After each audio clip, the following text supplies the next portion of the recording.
Bonsoir à tous, bonsoir à toutes, bienvenue pour un nouveau Balance ta Science et merci beaucoup. Merci à Born to Fried qui vient de s'abonner pour son 7e mois, félicitations, merci du fond du cœur. Ça fait vraiment plaisir, je suis très content d'être avec vous ce soir. Je m'appelle Robin Isnard pour ceux qui ne le savent pas, bienvenue sur la chaîne. N'hésitez pas, excusez-moi, à dire si vous êtes nouveau sur la chaîne. En tout cas, ça fait un petit moment qu'on n'a pas fait de Balance ta Science. Je vais prendre le temps un petit peu de présenter le format, de présenter aussi la soirée de ce soir, la thématique abordée, pour mettre les points sur les i. Alors attendez, je remets bien le chat. Merci beaucoup. Ah, il y a eu plusieurs subs en plus. Merci beaucoup Homsans96 pour le sub. J'avais pas vu tout à l'heure, donc 17e mois pour Homsans, merci beaucoup. Bonsoir, je crains que ce soir, je ne tue tous ces végétaux qui ont déjà du mal à survivre avec la crise climatique, effectivement.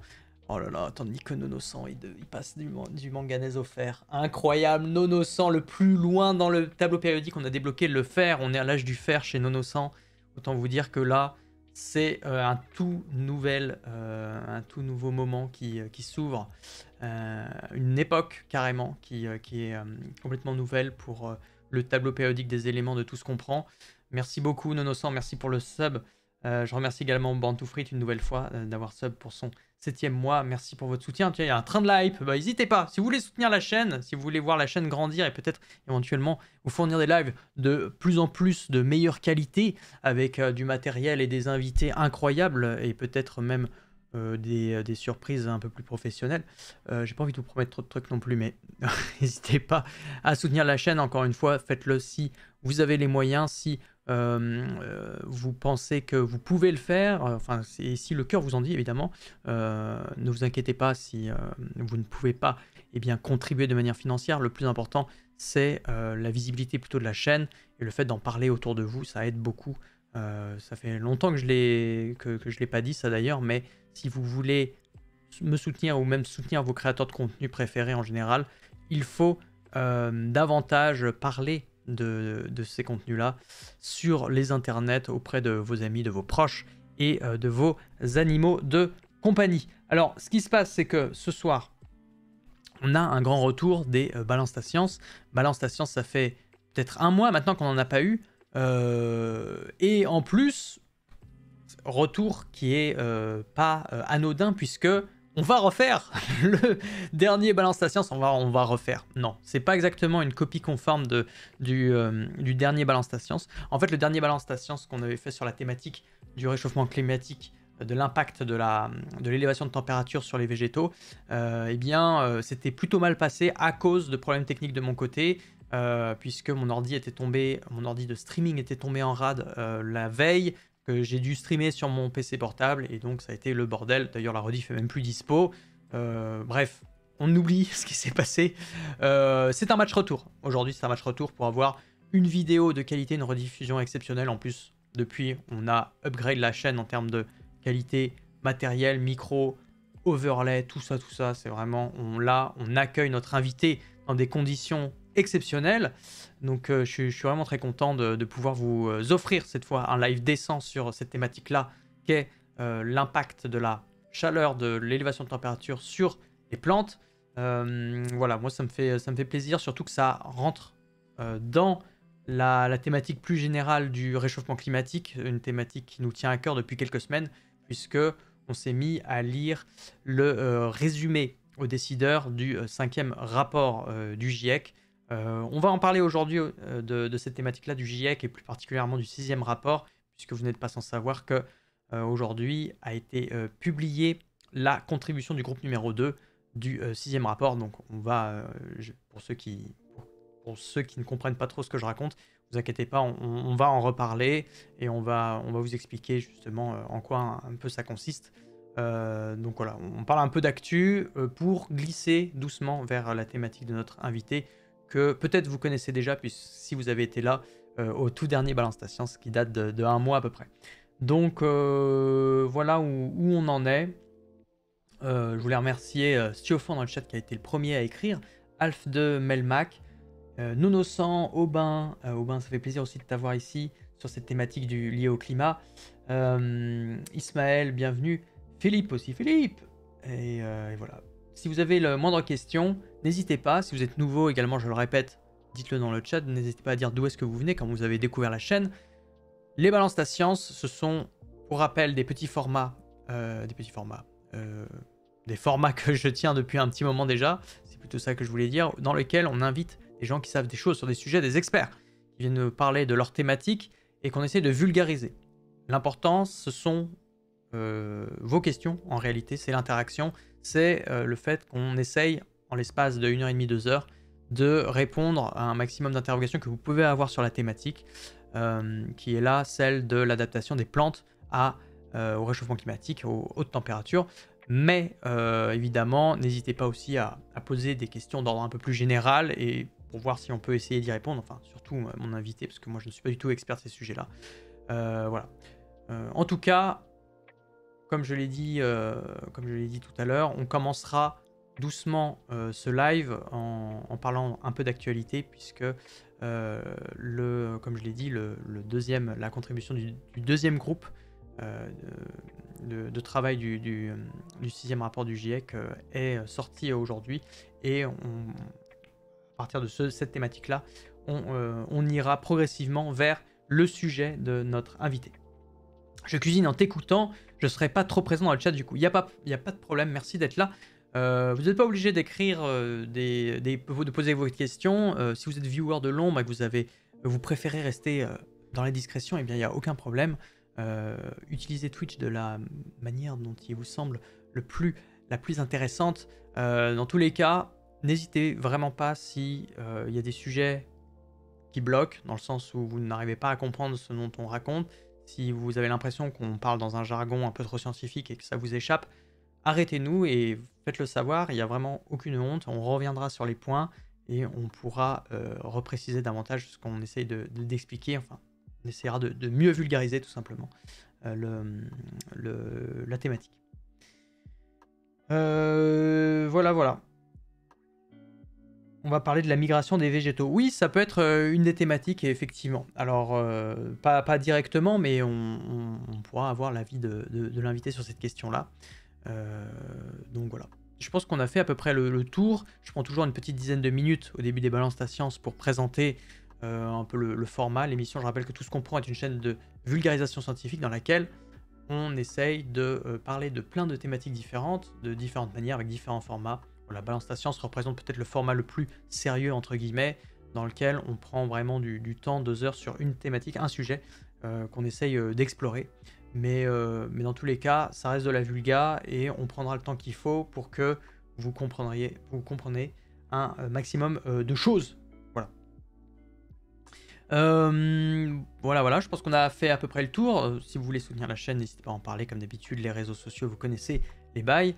Mesdames et messieurs, je vous propose de ne pas tarder davantage et de s'orienter directement sur la fameuse scène sur laquelle se retrouve notre invité du soir, qui est nul autre que Anthony Guillure, s'il vous plaît, mesdames et messieurs. Un tonnerre d'applaudissements pour Anthony. Let's go. Salut Anthony, comment tu vas? Ça va bien, merci, et toi? Eh bah écoute, ça va. Je suis très content de te recevoir, du coup, puisque j'ai rien compris. Puisque t'avais été là lors du dernier Balance ta science, il y a un mois, qui était un Balance ta science compliqué à cause de mes problèmes techniques. Mais match retour aujourd'hui, tu vas pouvoir te venger et bien expliquer dans de bonnes conditions tout ce que tu voulais nous raconter la dernière fois. Donc merci encore de faire l'effort de venir pour la deuxième fois, et ça va être top. On va pouvoir réexplorer le sujet, ton sujet, sans faire non plus une copie conforme. Probablement il y aura des redites, mais on pourra aussi voir d'autres aspects qu'on n'avait pas forcément abordés la dernière fois. Voilà, je réfléchis, mais je pense qu'on a fait à peu près le tour. Alors pour te présenter un petit peu, et tu m'arrêtes si je raconte des bêtises, tu as initialement fait un DUG de mathématiques.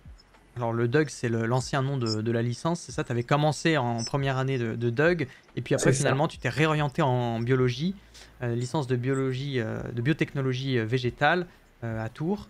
Ensuite, tu as enchaîné en master à Rennes sur les sciences du vivant, biologie moléculaire, avec une spécialité en master 2, physiologie, biologie moléculaire végétale. Donc on reste encore dans la thématique. Ça, c'est pour vous mettre vraiment dans le bain bien vert là, du stream de ce soir. Ensuite, pour changer, c'est resté dans les plantes avec le métabolisme des plantes. Et tu as étudié en particulier comment, certaines molécules d'intérêt qu'on peut retrouver justement dans les plantes, d'intérêt thérapeutique.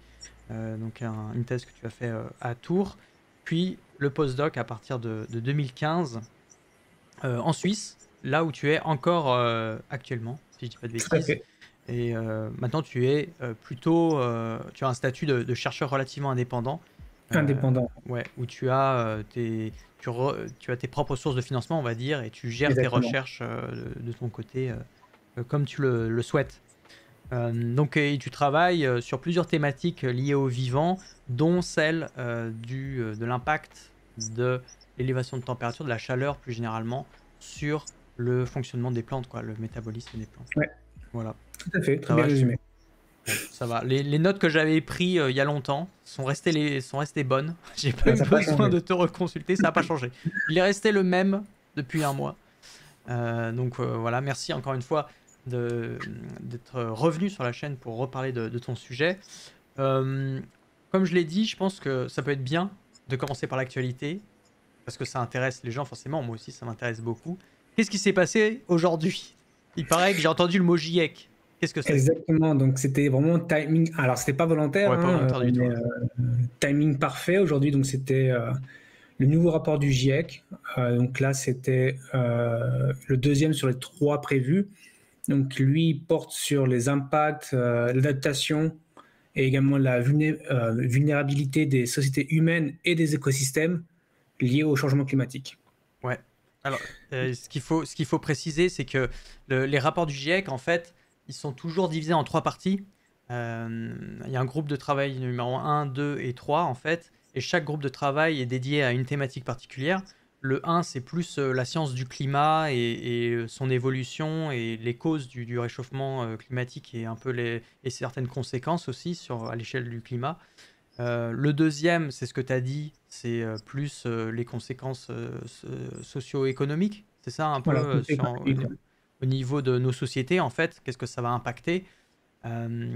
Et le troisième, si je dis pas de bêtises, la troisième partie est plus orientée autour d'éventuelles solutions, des suggestions pour empêcher l'augmentation trop importante de température.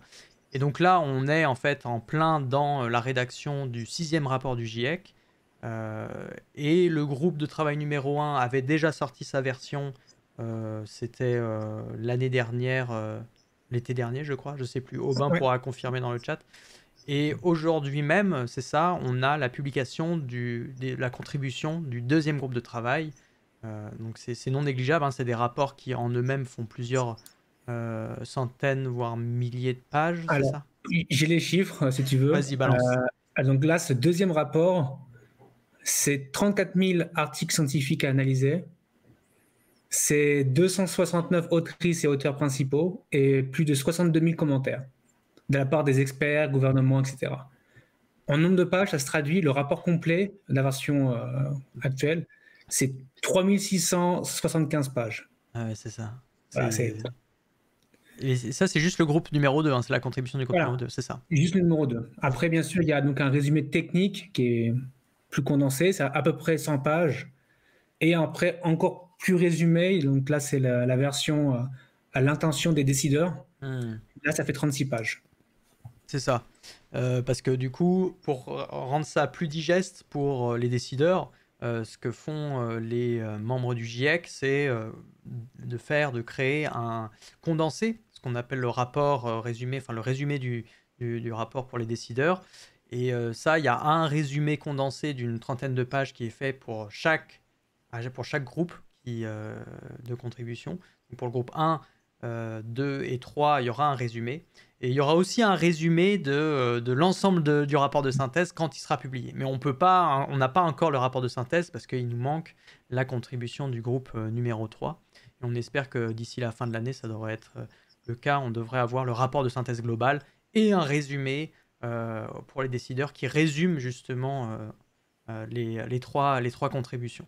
Donc, comme tu l'as dit, il y a aussi ce résumé-là de 36 pages qui a été publié aujourd'hui. Alors, il est en anglais, mais il y a la communauté francophone qui s'est déjà attelée à le résumer, enfin à faire déjà une synthèse pour les non-anglophones et pour traduire ça dans des termes qui sont un peu plus compréhensibles pour les francophiles, quoi. C'est ça? Exactement. Donc, il y a bonpote.com Ouais. qui a fait il y a cet après-midi un article qui résume un petit peu les principaux points de ce nouveau rapport. Et voilà, ils reprennent le rapport de synthèse et en ajoutant un peu les graphes importants pour la compréhension et surtout pour les principaux messages qu'on peut en déduire de ce rapport. Ouais, je suis en train de montrer un petit peu le site. Donc c'est un article qui résume. J'ai pas eu le temps de lire, c'est toi qui me l'as linké tout à l'heure en off. Mais je te fais confiance Il est très complet, dans la source. Tu l'as lu, ouais, tu as eu le temps de ils lire sont là. très pro. Non, ça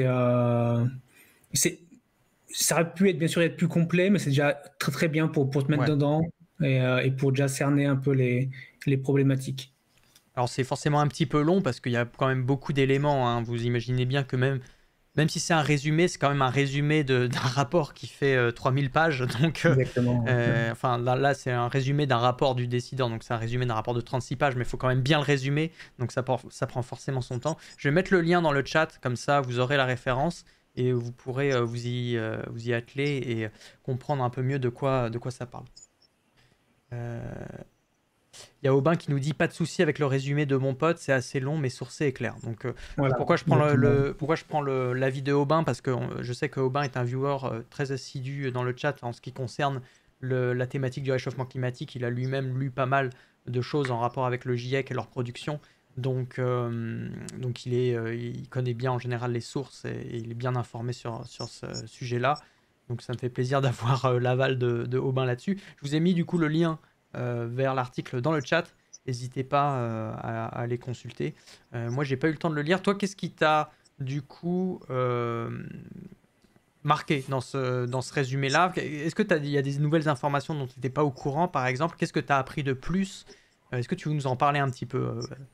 Moi, ce qui me marque, c'est que depuis 20 ans, les choses sont déjà connues, mais que à chaque nouveau rapport, on a une connaissance beaucoup plus fine et détaillée de ce qui s'est passé, de ce qui se passe actuellement. Et là, ce qui m'a interpellé dans ce nouveau rapport, c'est finalement voir que d'ici 2040, c'est difficile de lutter contre l'inertie qui est lancée par rapport au changement climatique. Donc, que ça concerne à la fois les écarts de température ou les amplitudes de température, on va en parler plus tard. Même si on fait énormément d'efforts et si on applique beaucoup de choses dès maintenant, on sait que d'ici 2040, grosso modo, il y aura quand même une élévation de la température et ce qui entraînera de lourdes conséquences tant pour nos sociétés que pour les écosystèmes. Et finalement, dans ce rapport, ce qu'on peut voir, c'est on peut modéliser et prédire dans quel lieu sur la planète la perte de la biodiversité sera la plus importante. Donc ça, c'était quand même c'était une donnée qui était connue, mais là, elle a été affinée. Et c'était vraiment très intéressant à voir. Ouais. Mais voilà, la bad news, c'est que on va droit dans le mur et qu'on a l'impression que ça bouge pas trop, que les décisions se font vraiment à reculons, au ralenti. Et ça, c'est un peu dommageable parce que le scénario de 1,5 degré d'ici 2040, c'est déjà énorme. On va reparler encore un peu plus tard dans la soirée, je pense, sur l'impact des végétaux, sur comment les végétaux ressentent la chaleur. 1,5 degré, c'est énorme pour un organisme végétal. Et donc ça, c'est les meilleurs. Ça, c'est si on est optimiste, voilà, d'ici 2040, ça sera 1,5. Mais si on arrête tout aujourd'hui et que on décide ça se trouve, ça sera 2, 3, 4 degrés. Les scénarios les plus pessimistes, il me semble, c'est plus de 4 degrés. là, à 4 degrés de plus, les conséquences sont catastrophiques, il faut le dire. Mmh.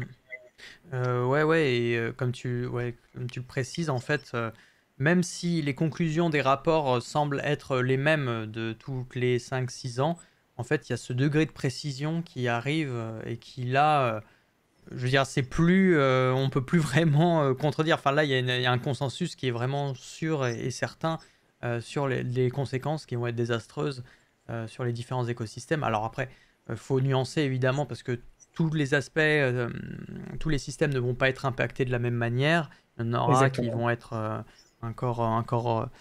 qui vont plus subir que d'autres, hein, tout simplement. Mais dans tous les cas, c'est très négatif le constat. Et maintenant, on le sait en détail avec l'analyse de toutes les publications scientifiques qui ont été faites. Parce qu'on rappelle que le GIEC ne produit pas de science à proprement parler. Il se sert de la littérature scientifique déjà présente pour faire vraiment un état de l'art de tout ce qu'on sait sur le climat et sur les conséquences du réchauffement climatique. Et ce qui est chouette avec le GIEC, c'est qu'il finalement, à travers le panel d'experts, il y a justement ces différents angles de vue pour attaquer la thématique. Donc, il y a effectivement des personnes qui sont purement en écologie sur un système, mais il y a aussi des personnes spécialistes en politique des sociétés. Voilà, c'est des centaines d'experts de différents domaines qui se mettent ensemble pour analyser tout ça. Ouais, c'est une grosse collaboration à l'échelle internationale, quoi.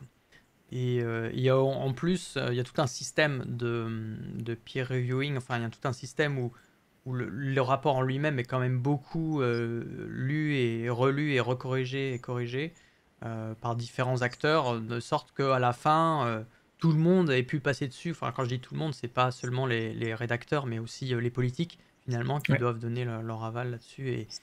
Et donc, voilà, c'est un consensus qui est vraiment global. C'est pas juste une poignée de personnes qui se sont mises à produire ça juste pour le plaisir, on va dire. Non, d'ailleurs, on a même des fois des anecdotes sur les anciens Sur les anciens. et les Ouais. décideurs. Certains pays ne voulaient pas que certaines formulations. Ah, Ouais. ça a coupé Ça a peut-être. coupé, ouais. Ça a coupé chez toi. Robin, est-ce que tu peux me dire si ça a coupé ou pas? Ouais. Je suis avec toi, Anthony. On est ensemble. On est tous ensemble. Anthony, je suis bien avec toi, mais ça a coupé. Ah, il va revenir. Ça n'a pas coupé ici, mesdames et messieurs les viewers. Vous pouvez me dire, vous pouvez me dire si le stream a coupé en lui-même, auquel cas ça veut dire que Ah, le problème viendrait de moi, ou désolé, si, ouais. J'ai pas, ouais, ça a coupé. Je ne sais pas si ça vient de mon côté ou du serveur ou autre.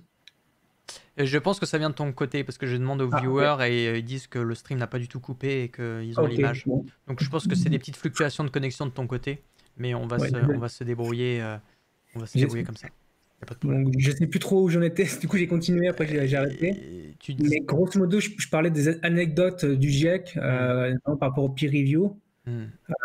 Il y a eu des cas qui ont été dit que entre les experts du GIEC, scientifiques et les politiques, c'était parfois très très compliqué de se mettre d'accord sur la formulation des phrases. Oui. Euh, c'est- Pour choisir le bon c'est- mot et entre les langues aussi, parce que le rapport est écrit ouais, en anglais, mais après dans les ouais, traductions, exactement. pour que ça soit consensuel. C'est pas un petit boulot, c'est vraiment, apparemment, c'est intense, épuisant. Parce qu'ils se font des grosses réunions où ils lisent phrase par phrase et ils disent bon, cette phrase-là, ce mot-là, on le veut pas, on veut un synonyme ou je sais pas quoi. C'est ça, en gros, c'est. Il y a tout un aspect légal et juridique pour valider les Hmm. phrases, enfin, les paragraphes, les parties, c'est expertisé en elle-même. Ouais. Ouais, c'est ça, c'est assez lourd. Mais bon, on va dire, c'est nécessaire quand on veut produire un document de qualité, quoi, dont on est sûr que les informations, enfin sûr, on n'est jamais sûr à 100%, mais disons qu'il y a une fiabilité de l'information qui est un minimum assurée par tout ce processus qui est lourd, hein, faut dire ce qu'il est, mais justement, il peut garantir qu'on ait accès à des informations qui soient claires et consensuelles, quoi, pour le coup. Tout à fait. Ok. Et toi, il y a des aspects qui te concernent un peu plus dans ce rapport, justement, par rapport à toute les végétaux. Est-ce que tu as retenu certaines choses? Enfin, est-ce qu'il y a des conséquences Alors, en fait, il y a un parallèle qui peut presque se faire, c'est que les conséquences sont presque semblables. Ouais. C'est-à-dire que ça va impacter toute la planète, toutes les espèces, mais pas de la même façon. Des fois, ça va être très grave sur, par exemple. Par exemple, l'Afrique du Nord. Ouais, On sait que c'est des régions qui sont déjà soumises à un climat très très extrême. d'accord. Ah, c'est encore C'est encore coupé. coupé. On t'entend encore. Il y a des petites fluctuations. Je pense pas que ça soit moi, honnêtement, mesdames et messieurs, parce que moi j'ai 0 image perdue. Je suis plutôt, c'est plutôt fluide comme, comme stream. Donc il parlait du fait que tous les organismes vivants ne seront pas impactés de la même manière. Moi j'aimerais bien savoir justement est-ce que les plantes sont plus impactées que les animaux? Ça pourrait être une question. Et on va essayer de répondre aussi à la question d'un des viewers, je me souviens plus, sur justement l'adaptation. Alors l'adaptation des plantes au réchauffement climatique, ça va être toute la thématique de ce soir. Mais là, la question était plus spécifique sur le déplacement des espèces végétales sur la planète, quoi. Donc c'est quand même bizarre parce qu'OBS Ninja d'habitude c'est quand même très stable. J'ai rarement des problèmes. Le corail aime pas le chaud par exemple. C'est vrai. En fait les coraux n'aiment pas l'acidité aussi. Le problème des coraux, du réchauffement climatique dans le cadre des espèces sous-marines et en particulier des coraux, c'est l'acidification des océans, puisque le CO2, le dioxyde de carbone, est un acide. En fait, c'est un acide faible, mais c'est quand même un acide. S'il s'accumule trop dans l'atmosphère, le CO2 va finir tout simplement par passer dans l'océan. En fait, il y a un équilibre entre le système atmosphère et le système océan, entre l'eau et l'air. Il y a un équilibre qui fait que si vous mettez beaucoup de molécules, ça marche pas que pour le CO2, ça marche pour plein de molécules différentes, pour la matière en général. Si vous surchargez l'atmosphère avec des molécules, au bout d'un moment, ces mêmes molécules vont finir par rentrer aussi dans l'eau, se dissoudre en fait dans l'eau tout simplement. Et donc le CO2, si on en accumule trop dans l'atmosphère, eh ben, il va finir par lui-même se dissoudre dans l'océan, et en se dissolvant dans l'océan, en rentrant dans l'eau tout simplement, il va former ce qu'on appelle l'acide carbonique, qui est un acide, et qui va contribuer à l'augmentation de l'acidité des océans, la baisse du pH, et les coraux qui sont faits d'un squelette de carbonate de calcium, ou calcaire dans le langage courant, le vivent mal parce que, je ne sais pas si vous le savez, mais le calcaire est très sensible à l'acide. Si vous avez déjà renversé du vinaigre qui est acide sur des roches calcaires, vous auriez pu remarquer que le calcaire se dissout à cause de l'acidité du vinaigre. Et ben là, c'est un petit peu la même chose. Nos amis les coraux qui ont un squelette de calcaire, en fait, tout simplement, leur squelette se dissout avec l'acidité de l'océan. Merci beaucoup Ribose, merci pour le sub. Ribose qui vient tout simplement de claquer son prime. Merci énormément, merci pour le soutien. Tu viens de rentrer dans le tableau périodique des éléments. Hydrogène, c'est parfait. Félicitations. Merci beaucoup pour le soutien, c'est un très beau prime claqué, ça me fait vraiment chaud au cœur. Tandis qu'on attend le retour de Anthony. Alors la dernière fois, c'était moi qui avais des problèmes. Maintenant, peut-être que Anthony a aussi des soucis de connexion. Peut-être qu'on fera un match retour troisième round. Hein. Troisième round. Ce sera pas ce soir. C'est le live maudit. Hein. Je crois que les balances stations sont maudits depuis 3 générations. En fait, je dis ça parce que le live d'avant, j'avais des problèmes techniques à cause de mon setup pourri parce que mon ordi était tombé en panne. Le live encore d'avant, on était avec... je me souviens plus du nom de mon invité, mais quelle honte. On parlait de la médecine antique et on avait aussi des soucis de connexion avec notre invité. Et là, est-ce qu'on va réussir à faire un balance station dans de bonnes conditions? Il est de retour. Ça va? Allô? Ça va, ouais, ouais. Je ne sais pas ce qui se passe. J'essaie de regarder ma connexion. J'ai rebooté vite fait. Ouais, c'est ta Voir co, je si pense. Hein. ça allait bien. Et ouais, bah si t'as rebooté, ça ira peut-être mieux du coup. Moi, j'ai essayé de meubler. J'ai parlé de l'acidification des océans et en fait l'impact du CO2 dans l'acidification des océans. Parce que tu t'étais en train de parler du fait que ça impactait la biodiversité, enfin le monde végétal et animal, et tu regardais justement la différence un peu, parce que ça implique pas le vivant de la même manière, quoi, selon quel type d'organisme on regarde, c'est ça? Ouais, et donc pour les végétaux, donc on sait que ça va impacter l'ensemble du règne végétal, Ouais. mais à l'image de nos sociétés, ça va pas l'impacter de la même façon en fonction de la localisation de l'espèce et en fonction du type d'espèce. Donc on va également avoir cette disparité d'effets. Donc c'est pour ça que c'est très compliqué des fois de généraliser, mis à part dire qu'effectivement ça va impacter tout le monde, mais de façon différente. Mais derrière ces mots, en fait, il faut regarder après plus en détail. Euh, quand on parle, est-ce que je parle en Europe et en Europe où si c'est en France, Méditerranée, c'est pas pareil que le Nord.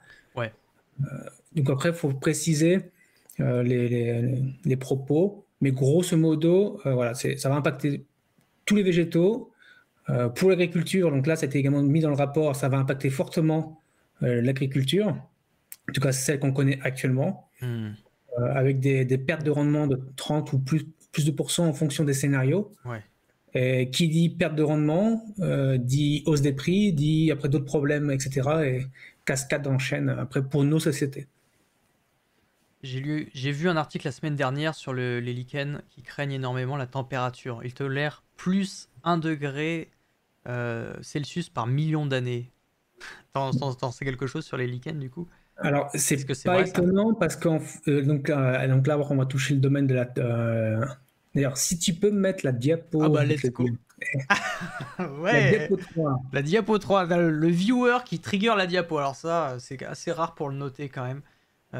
Ça marche, diapo 3, écoute, hein, let's go. Hein. C'est pas moi qui ai posé la question. Hein. Vous remarquez que on est dans l'interaction stream 100% commu, évidemment. Hein. On est là pour vous. On est là pour montrer, faire de la science, et c'est grâce à vous qu'on l'a fait. Donc voilà, petite diapo. On se fait plaisir hein, ce soir. On peut afficher des choses, alors on se fait plaisir. Donc petite diapo numéro 3, c'est quoi? Comment les plantes répondent à l'environnemental, au stress environnemental. Alors, c'est quoi un stress environnemental? C'est par exemple l'augmentation de la Alors, température?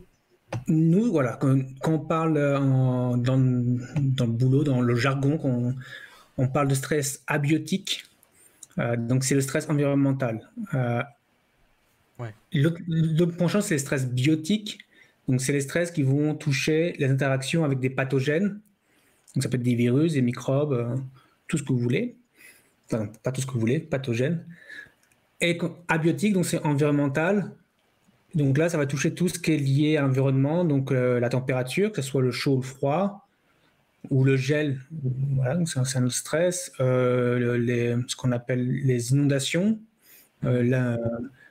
l'asphyxie voilà, l'asphyxie aussi, c'est un stress, l'ozone, c'est un stress abiotique. Et donc ces différents stress abiotiques, on peut les caractériser par différents paramètres, donc la sévérité, donc est-ce que c'est intense ou pas, est-ce que le stress il est extrême ou pas. Ouais. Combien de temps également le stress se produit. Effectivement, si on a une vague de chaleur, mais qui finalement c'est qu'une heure dans la journée, c'est pas la même chose que une après-midi entière. Le nombre de fois où ce stress sera appliqué. Donc là, typiquement, quand on parle de chaleur, là c'est les vagues de chaleur. Il y aura combien de vagues de chaleur il y aura. Ouais. Et après, c'est un peu la combinaison des différents stress, notamment abiotiques, mais également le GIEC parle également dans son rapport que l'augmentation de chaleur va également causer une augmentation de certaines maladies. Parce que, en fait, comme il fait plus chaud, c'est propice au développement de certains micro-organismes, bactéries, Exactement. virus, etc. C'est Ouais, ça? ouais. Ok. Donc voilà, après on peut combiner un peu ces stress-là. Donc c'est un effet cocktail, en fait, c'est ça la combinaison du stress. Exactement, un peu un effet cocktail. D'accord. Et c'est difficilement après, on peut difficilement prédire après les effets éventuels. Ouais. Et du côté un peu plante, ces stress ou ce stress environnemental peut impacter, il sera modulé en fonction de la variété, donc en gros du génome de la plante, mais également en fonction de son développement. Est-ce que c'est une jeune pousse ou est-ce que c'est déjà une plante qui est mature ou âgée, adulte.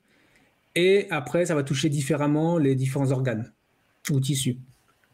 Donc les plantes, par exemple, sont très sensibles. Ce qui est très sensible, c'est les organes reproducteurs, que pistils, etc. Les fleurs sont beaucoup plus sensibles que les feuilles ou les racines. Donc tout ça, c'est des paramètres à tenir en compte.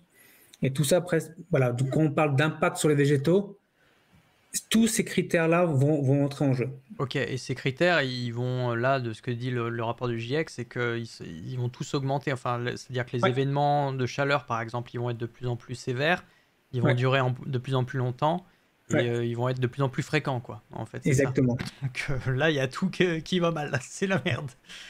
Aïe, aïe, aïe. Bon, dur pour les plantes. Et bon, on va aborder, forcément, à un moment, on va parler aussi de comment les plantes, ça arrive quand même à s'en sortir. Parce que tu disais, selon les espèces, toutes ne sont pas armées pour. Et c'est vrai qu'en fait, les plantes, c'est assez riche en fonction de l'environnement. Si on parle d'endroits, dans les environnements secs, par exemple, les cactus, ils ont des mécanismes qui doivent être autrement différents que dans les environnements humides où tu as d'autres plantes très particulières. Enfin, chaque plante est adaptée à son environnement, on va dire. Exactement. Et pour revenir au lichen que tu parlais juste avant, ils sont dans des milieux qui ont... En fait, c'est le delta en température, donc la variation entre le matin et le soir, ou même sur une saison, qui est importante. Le lichen vise plutôt dans un environnement où, a priori, le delta en température ne varie pas trop. Ce qui fait que dès qu'il y a l'augmentation, l'impact il est énorme. C'est ça. Le cactus, lui, il est habitué aux extrêmes. Du coup, lui, le 1 degré de plus, bien sûr, il y aura un impact, mais il va pouvoir mieux le gérer que le lichen. Oui, parce que dans le désert, il fait très froid la nuit et il fait très chaud le jour. Donc le cactus est plus résistant. Résilient, c'est quoi le terme? Robuste? Il y a un terme spécifique pour dire résistant aux variations de température, non? Non, il est mieux thermotolérant. Il est thermotolérant, c'est ça le terme. Thermotolérant. C'est ça. Et quelqu'un qui disait dans le chat, qui posait la question, est-ce que voilà, les plantes peuvent aussi se déplacer pour aller vers des endroits du coup moins chauds, puisqu'on s'attend au réchauffement climatique, donc peut-être qu'il peut y avoir des populations de plantes qui arrivent à se déplacer. C'est une stratégie, ça? C'est une stratégie, donc ça, c'est pas mon domaine, c'est plutôt des personnes qui travaillent en écophysiologie. Ils vont étudier vraiment à l'échelle d'une population. Donc là, oui, il y a beaucoup de données sur des fois des migrations, par exemple des plantes qui sont dans des vallées. Et puisqu'il fait trop chaud dans la vallée, ils vont commencer à monter en altitude. Mais après, voilà, c'est un peu le sandwich. Ils vont pas pouvoir monter beaucoup plus haut. Et par exemple, ici en Suisse, il y a beaucoup d'études sur ça, sur la flore des Alpes. Et certaines sont prédites pour disparaître d'ici 20-30 ans, parce qu'ils ne vont pas pouvoir non plus s'adapter à une hauteur plus haute que leur métabolisme prévoit de base. D'accord. Oui, et voilà, ils vont juste... s'il n'y a pas de changement provoqué par l'homme pour préserver ces espèces-là, elles vont juste disparaître. Parce qu'il faut aussi mais c'est vrai que durant ce temps-là, elles seront un peu déplacées. Ouais, elles auront peut-être un peu monté, quoi. Voilà. Mais elles peuvent pas non plus monter trop haut parce que ça dépend aussi de l'atmosphère, quoi. C'est ça, elles peuvent pas. Et aussi, ça, là, on parle de l'été, enfin plutôt de température chaude, mais après il y a l'hiver. Et donc après il y a d'autres mécanismes pour le froid et le gel. Et peut-être que c'est parce que ces plantes-là ne sont pas adaptées au froid. Ah oui, c'est ça. Ouais. Donc peut-être que oui, elles peuvent se refroidir un petit peu et être confortables, mais que à certaines saisons et d'autres saisons où finalement elles vont même pas pouvoir survivre, quoi. Donc c'est compliqué. Est-ce qu'on estime bien l'effet de quelques degrés sur la consommation d'eau des végétaux dans les sols et les nappes phréatiques?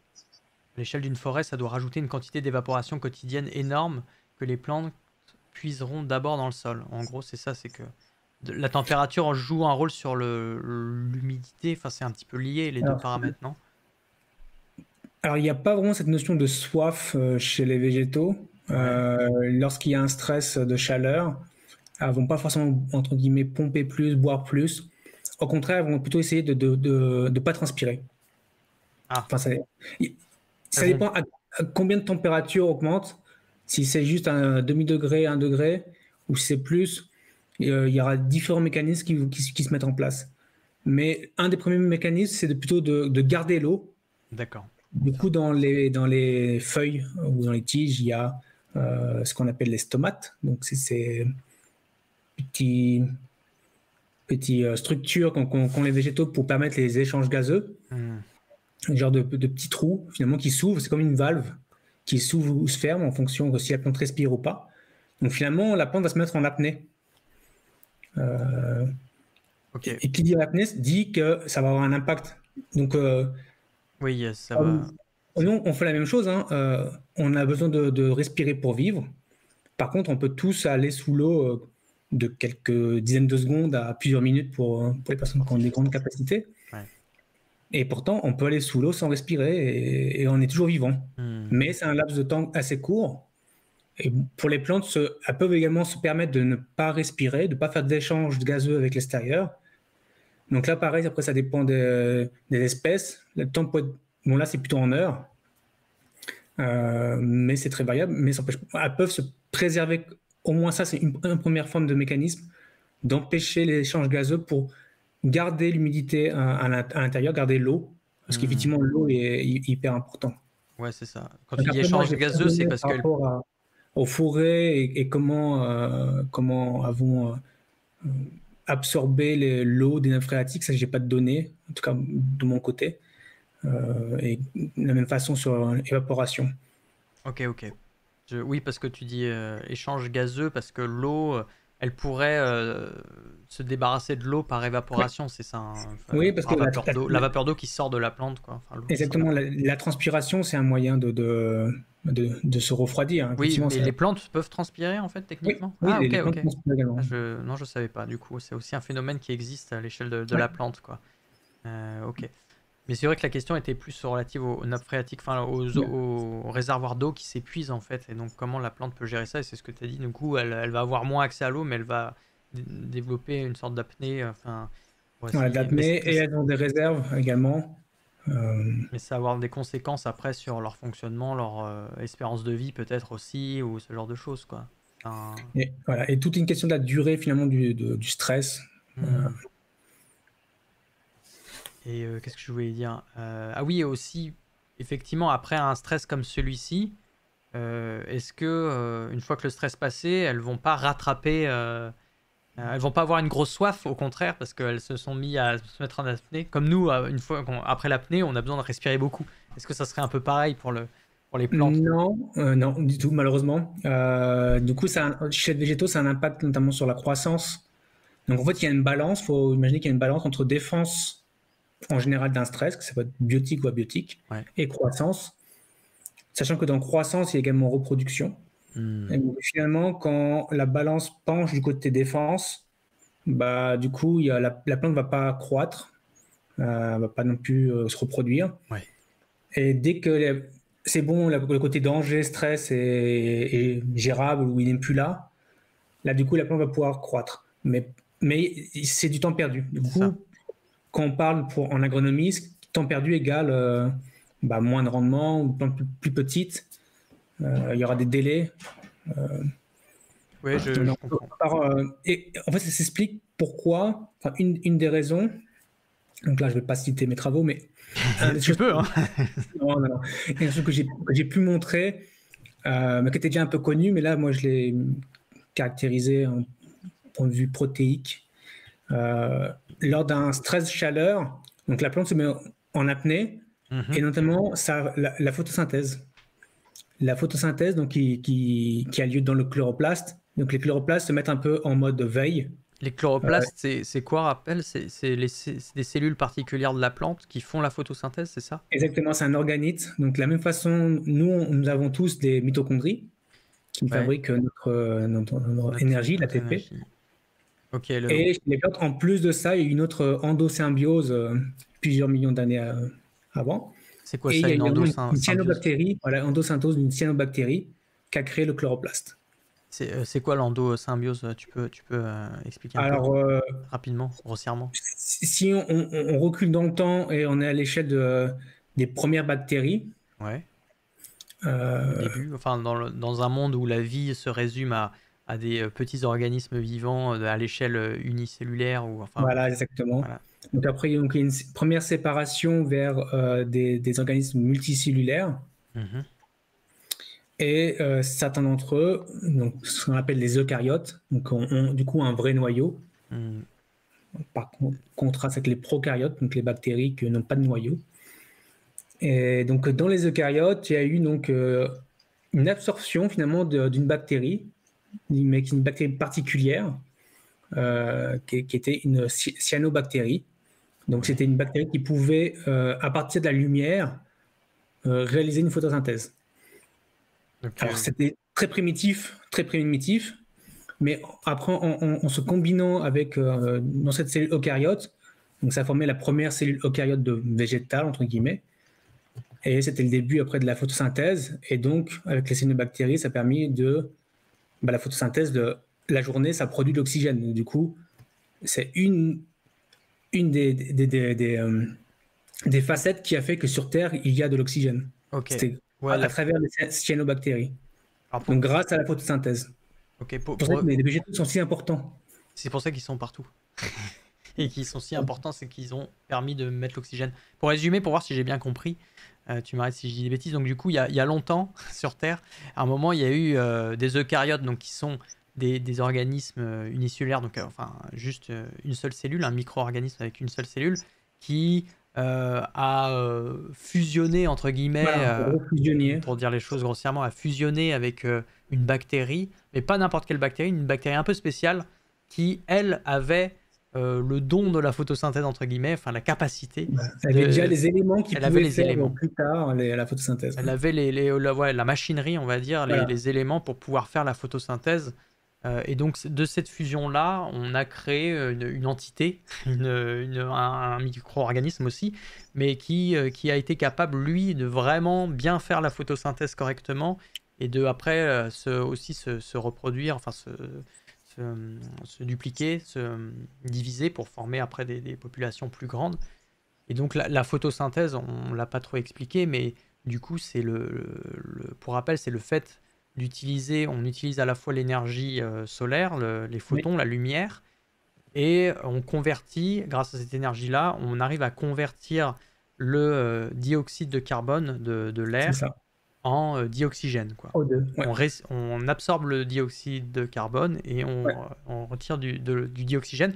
Et ce dioxygène, du coup, sur Terre, il proviendrait, du coup, en grande partie, de ce mécanisme-là de Voilà. photosynthèse. Si aujourd'hui, dans l'atmosphère, il y a 20% d'oxygène, c'est en grande partie à cause ou grâce à nos amis les plantes qui ont fait de la photosynthèse il y a très longtemps. Donc en fait c'est une technologie, enfin une innovation, la photosynthèse qui est relativement ancienne. On t'avait dit une date, on sait à peu près dater ça dans l'histoire de la vie, la Ouais, photosynthèse. alors je pourrais faire la pub pour mon collègue Mathieu Ah Robot. vas-y, let's go. Dédicace à Il a, Mathieu. Big up à Mathieu dans le chat. Bisous. il, il a publié l'an passé un très bon papier dans un très bon journal sur les protéines chaperon, donc on en parlera juste après, mais Ouais. dans ça, il a retracé un peu la phylogénétique génétique de ces chaperones. Et forcément, il parle avec l'apparition de ces chaperones-là, donc avec les premières plantes terrestres, avec les premières plantes même en général. Donc il a ça, je vais juste en live mettre son papier. Ouais. T'as un lien, t'as un lien à Ouais, j'ai un lien partager? en plus, c'est open access. Tu peux me le mettre sur... Ah oui, tu peux le mettre sur le chat? Non, ou Si les gens le veulent, ouais, s'ils veulent ou, regarder, ou tu peux me le mettre sur Discord, moi je l'affiche, hein. ça marche. Voilà, là, je l'ai. Ou tu peux Donc, me je MP te le mets tout de suite. sur OBS, comme tu veux. Je En te le tout cas, mets sur Discord. c'est vachement intéressant cet historique. C'est Quelque mon chose qu'il chat. faut rappeler. Ah, le chat, c'est mon chat. Le chat, C'est tout bon. mimi. Allez, let's go. C'est chat time. Il ressemble un peu au 4 Jam là. C'est le même, c'est lui. Regardez-le, mesdames et messieurs, on l'a retrouvé. Il est là, en gros. Aïe aïe aïe, qu'est-ce qu'il faut pas faire? Le chat. C'est bon, on a augmenté notre nombre de views. Alors on a multiplié au moins par 1,5 le nombre de personnes qui regardent ce live. Bienvenue à tous, hein, pour ceux qui venaient, qui nous rejoignent éventuellement. N'hésitez pas, on est sur un stream interactif. Posez vos questions. S'il y a des choses que vous n'avez pas compris, parce que là on a parlé un peu technique forcément. Moi j'essaye au mieux de résumer ce que je comprends. Mais on peut revenir sur les notions, il n'y a aucun problème si c'est un peu technique à des moments. Des fois on ne se rend pas compte. On est là pour vulgariser et pour apporter des réponses. Donc voilà. Donc voilà, dans le papier de Mathieu, c'est la figure 1. Il y a le Tree of Life, donc l'arbre de la vie, où il remet donc les différentes, avec le premier ancêtre connu, donc le Lucas. Après, voilà, il est avec différents groupes de bactéries, comment ils ont échangé un peu leur matériel génétique. Et après, donc il est avec l'ECA. Donc l'ECA, ça c'est le premier. Alors là, oui, attends 2 secondes, parce que là, juste pour redire, ici c'est un arbre de la vie, on dirait pas comme ça, mais c'est un vrai arbre, comme un arbre généalogique si vous voulez. Bon, c'est pas exactement la même chose, mais en gros, il faut le lire de gauche à droite avec Lucas qui est le Last Universal Common Ancestor, c'est ça en anglais. En français, c'est le dernier ancêtre commun, un truc comme ça. Voilà, c'est ça. Et qui représente en fait la première forme de vie de laquelle, le premier organisme vivant duquel en fait après c'est développé, enfin est parti les différents tous les organismes vivants qu'on connaît aujourd'hui. Donc en fait c'est un peu l'ancêtre à commun de tout de tout ce qui vit aujourd'hui, quoi. Donc, et le fun fact, c'est que du coup c'est ininterrompu. Le quoi, t'as dit quoi, pardon? C'est ininterrompu en fait. Le lien on est en lien direct avec Lucas, par exemple. Oui, c'est ça, c'est qu'on est tous descendants de Lucas. Et donc de Lucas, si on lit de gauche à droite, on se balade de branche en branche dans l'arbre. Et voilà, il y a des séparations à des endroits. Et après, tout ce qu'il y a là, tous les noms qui sont écrits ici, ça doit être les noms, c'est les noms des choses. Aujourd'hui, c'est des groupes qui existent aujourd'hui, c'est ça, c'est les organismes présents, ça, non? Pas forcément. Pas forcément. Si, normalement, oui, il me semble. Alors, je ne veux pas dire de bêtises, mais il me semble qu'on si on retrouve ces groupes-là. Je regarde vraiment si en live. On les retrouve actuellement, notamment les Asgard. Ils sont encore là. Ils sont très primitifs. Hein, c'est des bactéries très primitives. C'est faux de dire archaïque. Oui. Mais voilà, très. Oui, parce qu'en fait, c'est aussi dire primitif, c'est aussi un abus de langage dans le sens où, exactement, tout à fait, en fait, les bactéries qu'on retrouve aujourd'hui, elles sont aussi évoluées que nous, c'est-à-dire qu'elles sont issues aussi de génération en génération en génération, et si elles sont là aujourd'hui au même temps que nous, c'est qu'elles sont aussi évoluées, en fait. Exactement. On les dit juste primitifs, mais au niveau, on va dire, complexité de fonctionnement, mais sinon, voilà. Elles sont pas plus primitives par rapport, on va dire, aux ancêtres, quoi. Voilà. Ok, donc tu voulais parler vite fait de cet arbre pour dire... ah oui, les plantes, c'est ça? C'est à partir de plantes où on a la photosynthèse ici? Non? Voilà, donc on peut voir les plantes dans l'arbre. Donc on peut voir à peu près à quel degré d'ancienneté c'était. Donc c'est... ah oui, c'était ça la question, ce que j'avais posé effectivement, c'est quand que ça date? Parce que... Ah oui, c'est là le Tree of Life, il y a les années ici. Je sais pas en quoi c'est là, 2500. C'est quoi l'unité là? 2000? c'est marqué dans la figure légende, je l'ai pas sous les yeux, mais 2000 millions d'années. Semble bien plus vieux. Ouais, bah ouais, parce que 200 000 non, c'est... En tout cas, c'est pas des milliards d'années, ça, je suis sûr. Enfin, c'est pas 200 milliards d'années. C'est pas plus âgé que l'existence de l'univers. Hein? T'as dit quoi? C'est en millions d'années. Ouais, c'est 200 millions d'années, hein, c'est ça, je pense. Voilà. Non, pardon, 2000, je sais pas lire, je sais pas compter le nombre de 2000 millions d'années. Voilà. Ok, donc c'est à peu près la date à laquelle on estime que la photosynthèse est apparue. Voilà, que les plantes... Et oui, parce qu'on appelle plantes finalement, les plantes, oui, que les plantes sont apparues, parce qu'avant c'était pas des plantes. Ok.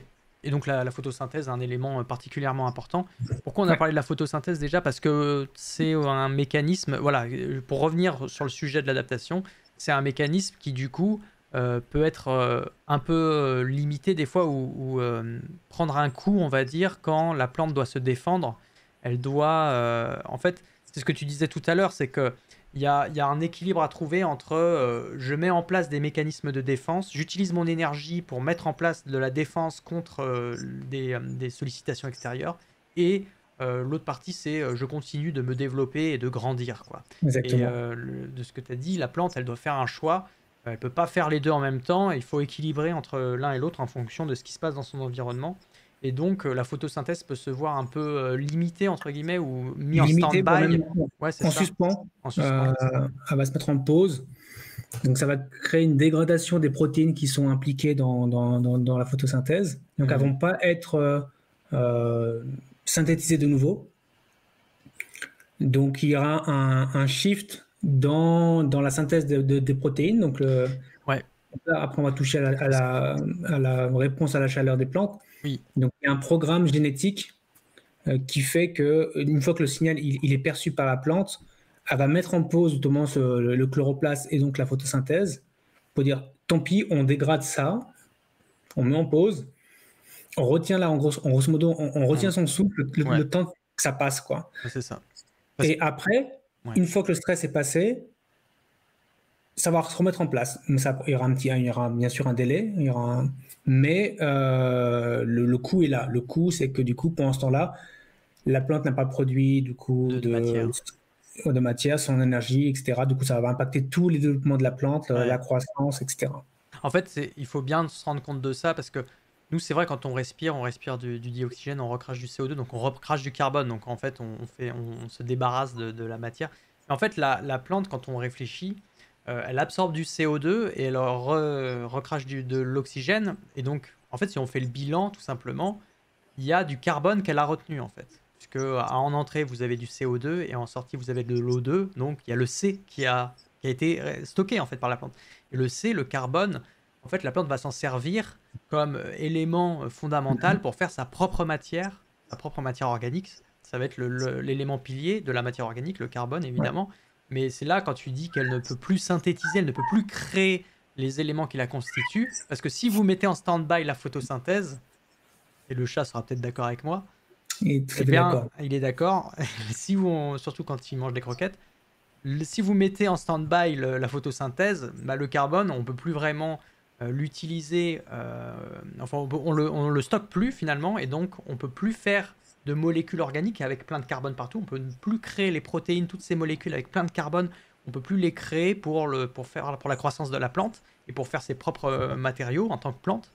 Et donc, bah, il faut se débrouiller autrement. Enfin, du coup, on peut plus, ouais, on peut tout simplement plus grandir. Et l'énergie, elle est utilisée à d'autres fins, là, du coup, pour se défendre, quoi. Je trouve que ça se comprend assez bien, en fait, finalement. Voilà. C'était tout. That's all, Fox. Et du coup, en mécanisme de défense, euh, qu'est-ce qu'elle pourrait faire justement pendant qu'elle est en apnée? Qu'est-ce qu'elle va développer? Enfin, qu'est-ce qu'elle va pouvoir Du coup, je te laisse mettre la diapo 4. Ah, les diapos, vive les diapos. On adore les diapos. Je vais mettre la diapo 4. N'hésitez pas à poser vos questions ou à revenir sur les choses si c'est pas clair. Encore une fois, je sais que je me répète, hein. Je radote beaucoup, mais je regarde vite fait. Elle respire aussi la plante la nuit, elle produit du CO2 aussi. C'est vrai que c'est une Oui. bonne question. Est-ce que la nuit, la photosynthèse marche? Non. Non. La nuit, la plante respire comme nous. Ah, elle fait le mécanisme inverse. Inverse, exactement. C'est-à-dire qu'elle va puiser de l'oxygène et Ouais, libérer du CO2. D'accord, tout à fait. d'accord, d'accord. Et elle fait ça parce que ça va être une manière pour elle aussi d'utiliser de l'énergie en fait. Enfin, Oui, exactement pareil. C'est juste un autre process qui se met en place. Je pourrais pas dire est-ce qu'il est moins efficace que la photosynthèse.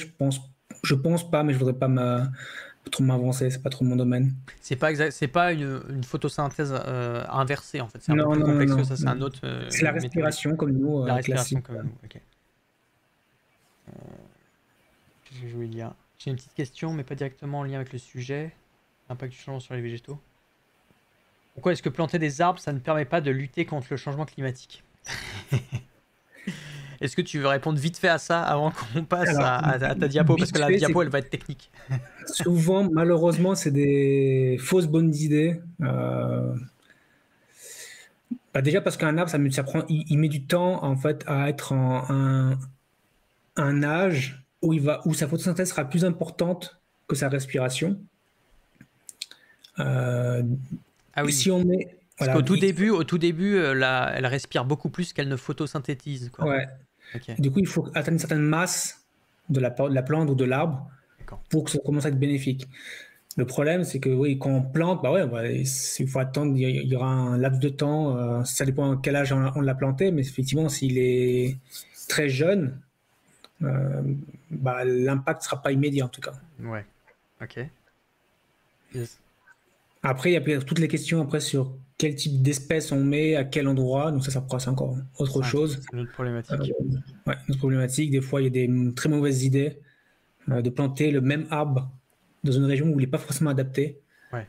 De faire une monoculture, quoi, c'est ça, enfin Ouais. une mono-espèce, alors qu'il va peut-être plus détruire l'environnement dans Exactement. lequel il est implanté, plutôt que de favoriser une biodiversité, par exemple. Ou mettre un arbre qui est sensible. Par exemple, il y a eu un essai qui avait été fait en Turquie où vous avez essayé de planter des centaines d'arbres, sauf que cet arbre-là, il était sensible à un pathogène qui était déjà en place là-bas. Mhm. Finalement, quasiment tous les arbres sont morts, en fait. Et ce qui fait que si on fait le bilan, finalement, bilan carbone de cette expérience-là, c'est une catastrophe. Parce qu'on a planté des arbres qui n'étaient pas faits pour être dans cette région-là, et en plus étaient sensibles à un pathogène qui était déjà présent. Donc les personnes auraient dû mieux se concerter, mieux regarder ce qui se passait. Ouais. Et ça, c'est pas un manque vraiment de connaissances qu'on a des biosystèmes, en fait, enfin des biosystèmes, Peut-être des également qu'il y a écosystèmes. un manque de communication entre les différentes sphères. Pas forcément Entre scientifique, mais scientifiques et également politique. politiques, c'est ça. Ouais, c'est Ouais, ça. ouais, Entre les décideurs ouais. qui prennent pas forcément des décisions adéquates. Donc ouais, après, il doit peut-être exister des initiatives un peu plus intéressantes de replante de certains organismes dans certains endroits où justement ils ont disparu. Donc, un peu à la manière où on réintroduit par exemple des animaux, des loups ou Mhm. des espèces qui ont plus ou moins disparu dans certaines régions, parce que c'est un peu leur milieu naturel aussi. J'imagine qu'il y en a qui résonnent un peu de cette manière-là aussi pour les végétaux, et que quelque part ça doit être aussi bénéfique. Je sais pas. Du moment qu'il faut bien choisir par rapport à un lieu donné, par rapport à une espèce donnée, il faut faire très attention, effectivement. Ouais. Et donc, ouais, faire attention aux initiatives, mais oui, parce que, d'accord.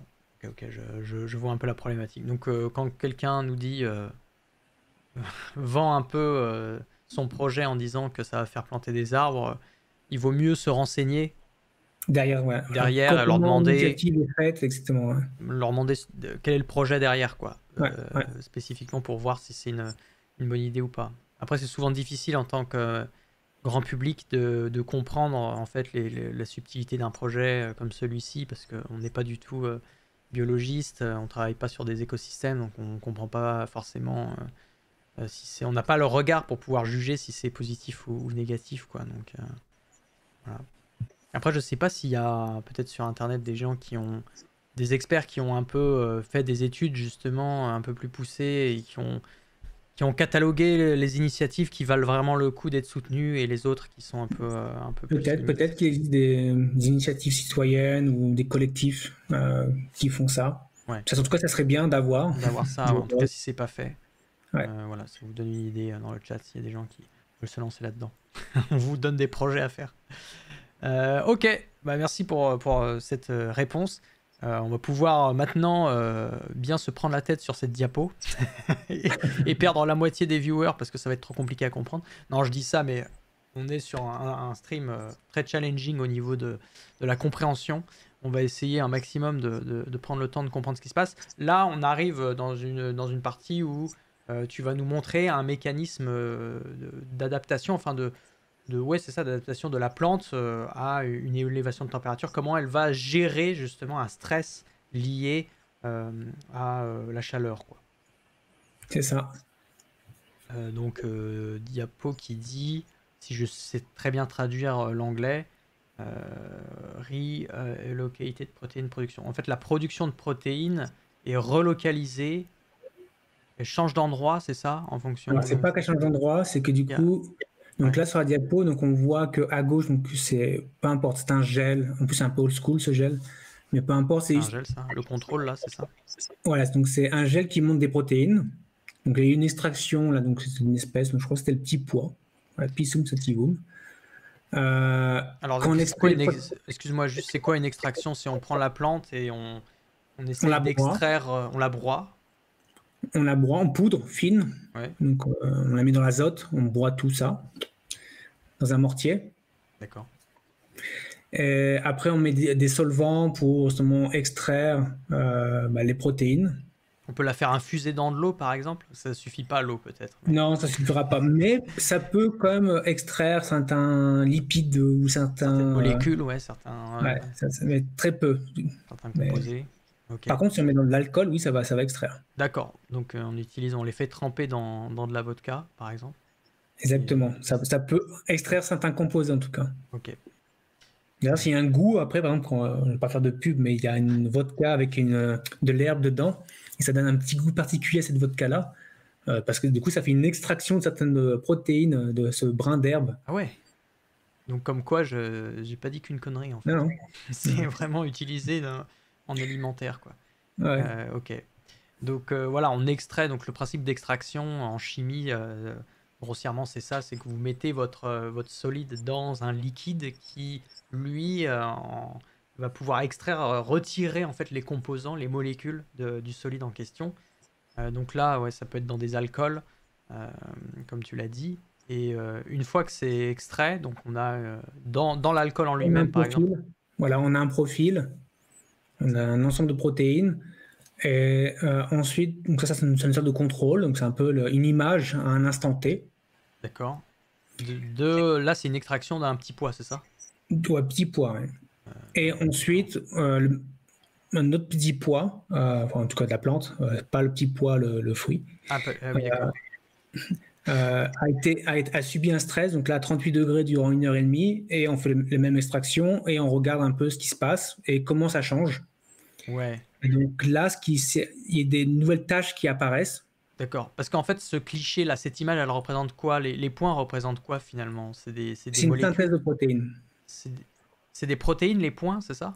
Alors, c'est pas vraiment Non? des protéines, c'est des ARN messagers, mais du coup, ça se traduit en Ah oui, protéines. d'accord, ok. Bon, en gros, c'est des molécules complexes qui codent. C'est des Voilà. En molécules gros, c'est une photo. Ouais. Ouais.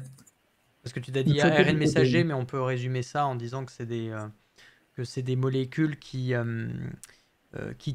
codent, enfin qui ont de l'information génétique, on va dire, en elles, et qui sont responsables de la production de certaines protéines, du coup. Protéines, voilà. Donc là, ces protéines ont été marquées, c'est pour ça qu'ils apparaissent comme ça en points, taches.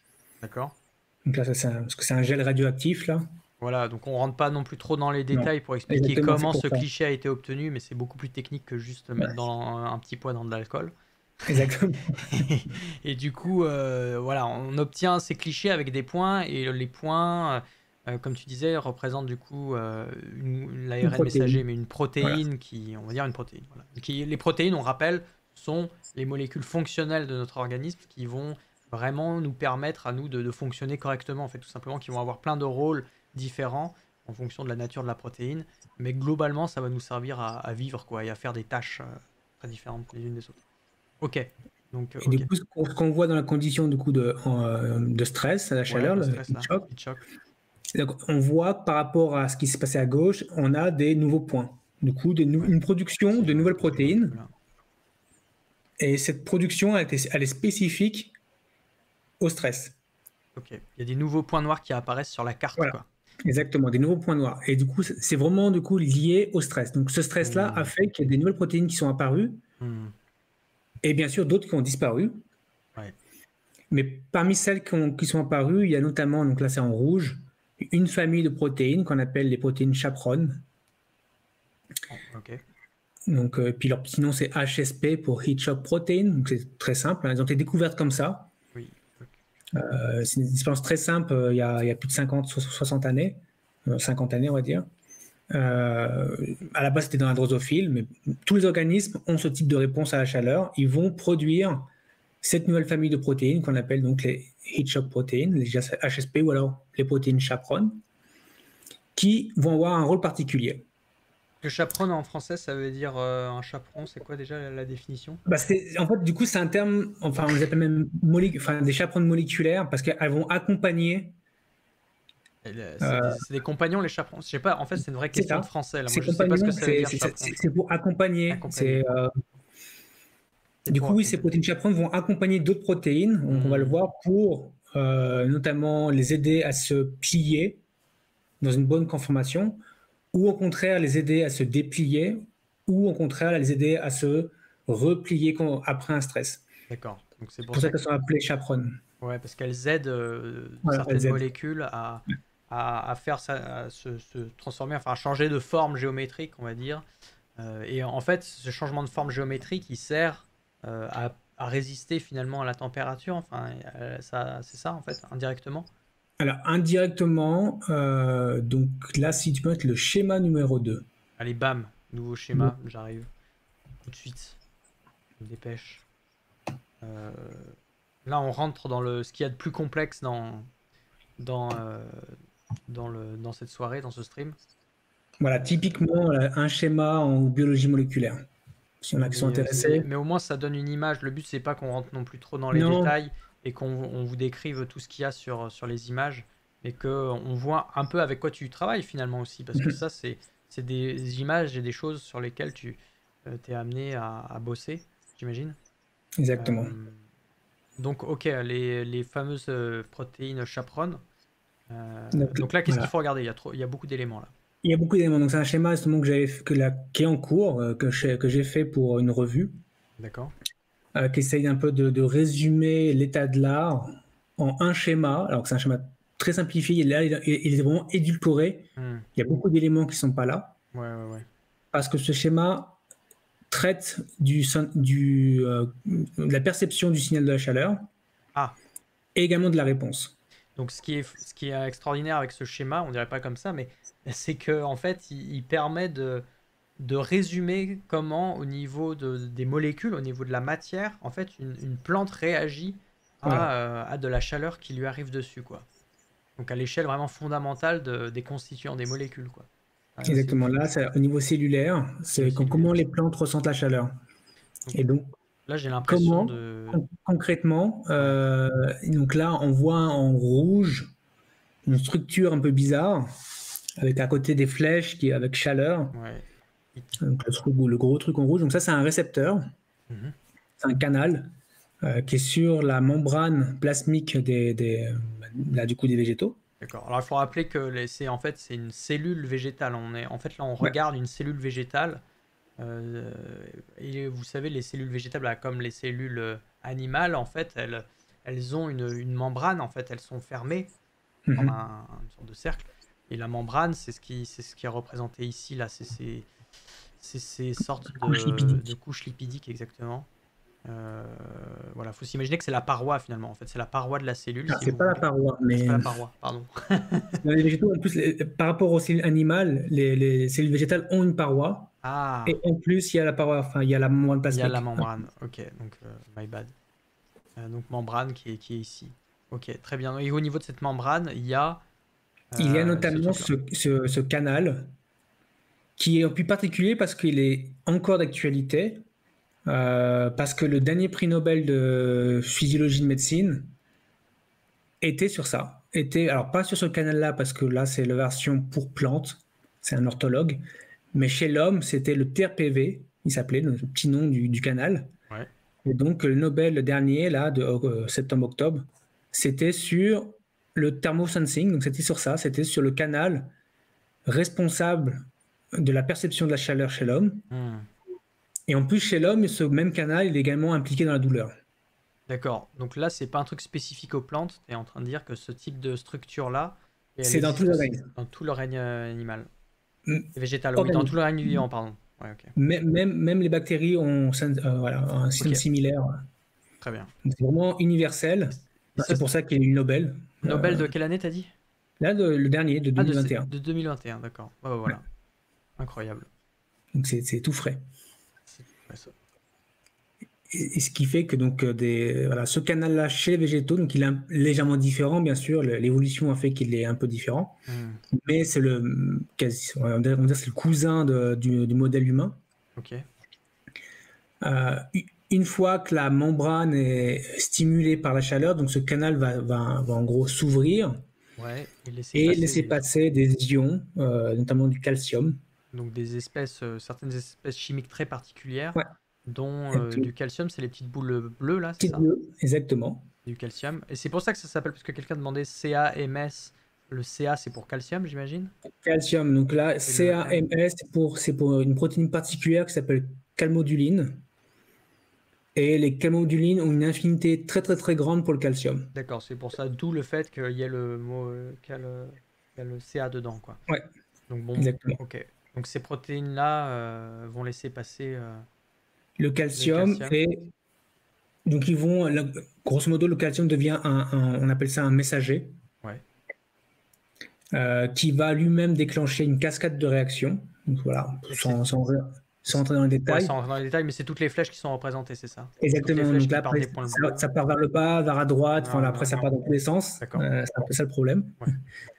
Ouais. Mais grosso modo, ça descend vers un élément un peu central qui s'est marqué HSF. Donc là, c'est un facteur de transcription. Là. Paf. Boum. Alors, facteur de transcription, c'est quoi? Donc, c'est de la même façon, c'est une molécule, une protéine qui va permettre plus tard dans le noyau de traduire les gènes, l'expression des gènes. Attends, je suis pas sûr, c'est l'élément HSFAS, c'est ça? Et ça, ouais, HSF. Et donc du coup, ça, t'as dit que c'est l'élément central. L'élément central qui va permettre de... C'est lui qui va réguler les choses. Donc quand ce facteur de transcription va être du coup activé, pas besoin de dire comment, il va rentrer dans le noyau. Donc on voit c'est la flèche qui va dans le noyau. Le noyau, c'est ce qui est en bas à gauche. Ok, donc c'est la flèche qui est là. Paf! Paf, tu vas dedans. HSFAS, il rentre dans le noyau. Bim! Il va aller sur une zone particulière du génome. Il va aller se interagir avec l'ADN, non? Voilà, avec l'ADN, avec une zone particulière qui est sensible à la chaleur. Ok. Et ça va permettre l'activation, la transcription des gènes et du coup qui codent pour des protéines. Ouais. Ces fameuses HSP, donc les heat shock proteins. Ah, c'est les protéines ok, HSP qui sont là. Paf, c'est la flèche verte du coup qui passe de gauche à droite. Voilà. Et du coup, là, ça fait une fois qu'on rentre dans le domaine de ces protéines HSP, il y a la dose là. Il y a HSP 20, 60, 70, 90. Exactement. C'est beaucoup là. Mais toutes ces HSP vont avoir un rôle particulier. Grosso modo, ça va permettre de protéger les autres protéines. Ça va. Donc, ce qui se passe, c'est que quand on a un stress de chaleur dans les cellules végétales, même dans nos cellules à nous, les protéines vont tendance à s'agréger. Ouais. Donc, elles vont à s'impacter. Et quand ça forme un agrégat, c'est toxique dans nos cellules. D'accord. Du coup, certaines de ces HSP chaperones vont identifier ces agrégats, ramener les copains et les copines pour dire il faut un peu séparer ces blocs, quoi. Et du coup, ils vont faire ce job-là, ce qui va un peu détoxifier, même si j'aime pas le mot, détoxifier la cellule. Ok. L'huile détox grâce au chaperone. Voilà, grâce au chaperone. Ok. Donc ça, c'est une partie de leur rôle. Après, bien sûr, dans heat shock protein, il y a également d'autres choses, notamment ce qu'on appelle des composés thermoprotectants. Donc là, ça va être plutôt des sucres. Donc en fait, les cellules végétales vont permettre d'augmenter leur quantité de sucre, notamment du tréhalose, ce genre de choses. Et ça va avoir un aspect un peu visqueux dans la cellule, ce qui fait que ça va être protégé finalement de la chaleur. Ok. Donc il y a différents éléments qui se mettent en place, et ça se met en place à différents moments de la journée.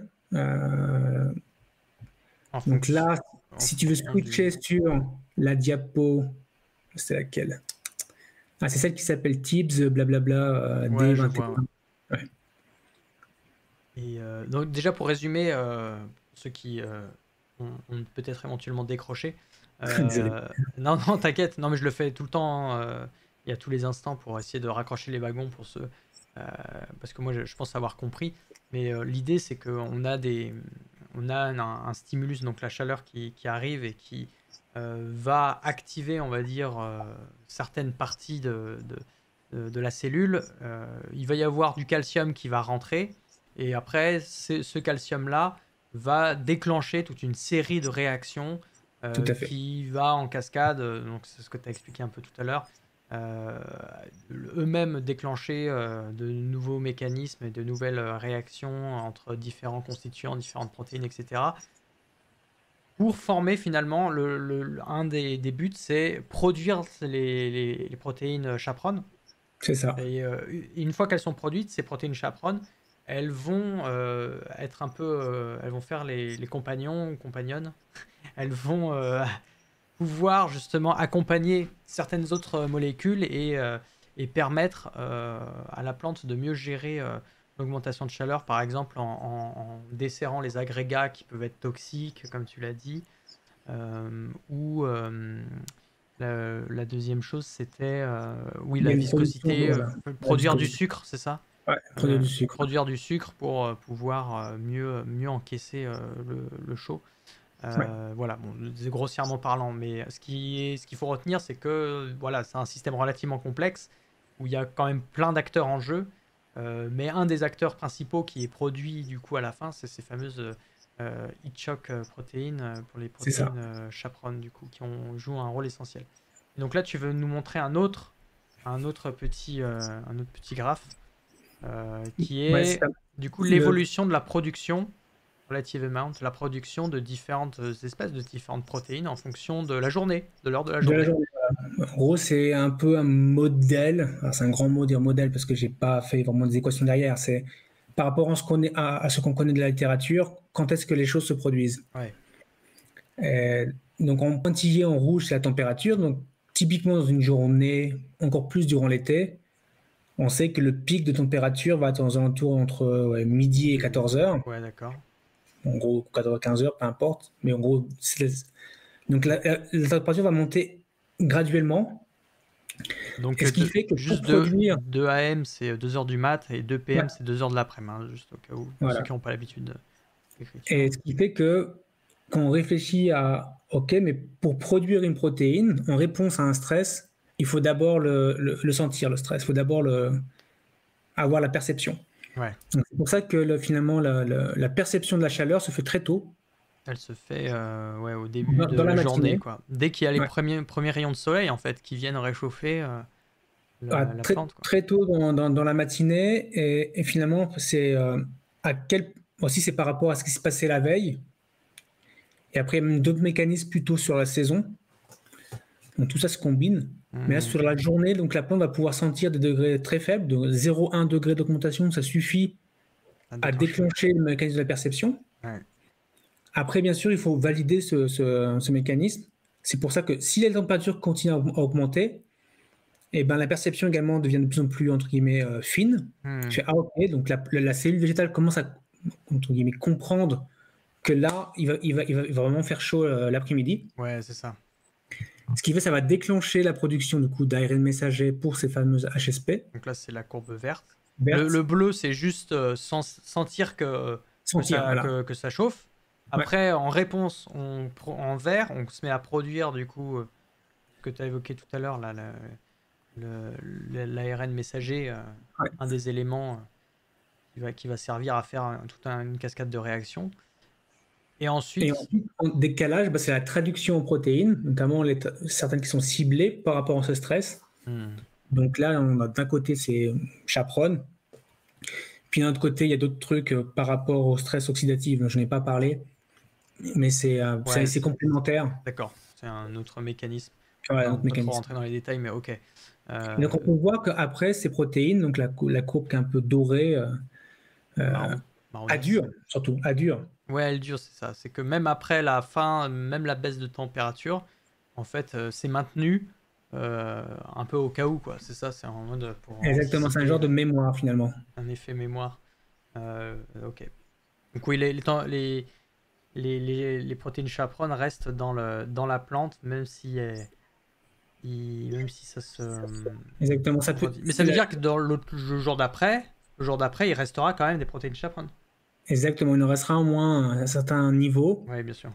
pour assurer une protection un peu plus avancée que s'il n'y en avait pas. Ok. Mais ça a un coût, parce que du coup, il a fallu mettre en pause des systèmes comme la photosynthèse pour produire ces protéines de défense. Oui, d'accord, ok. C'est ça, ouais.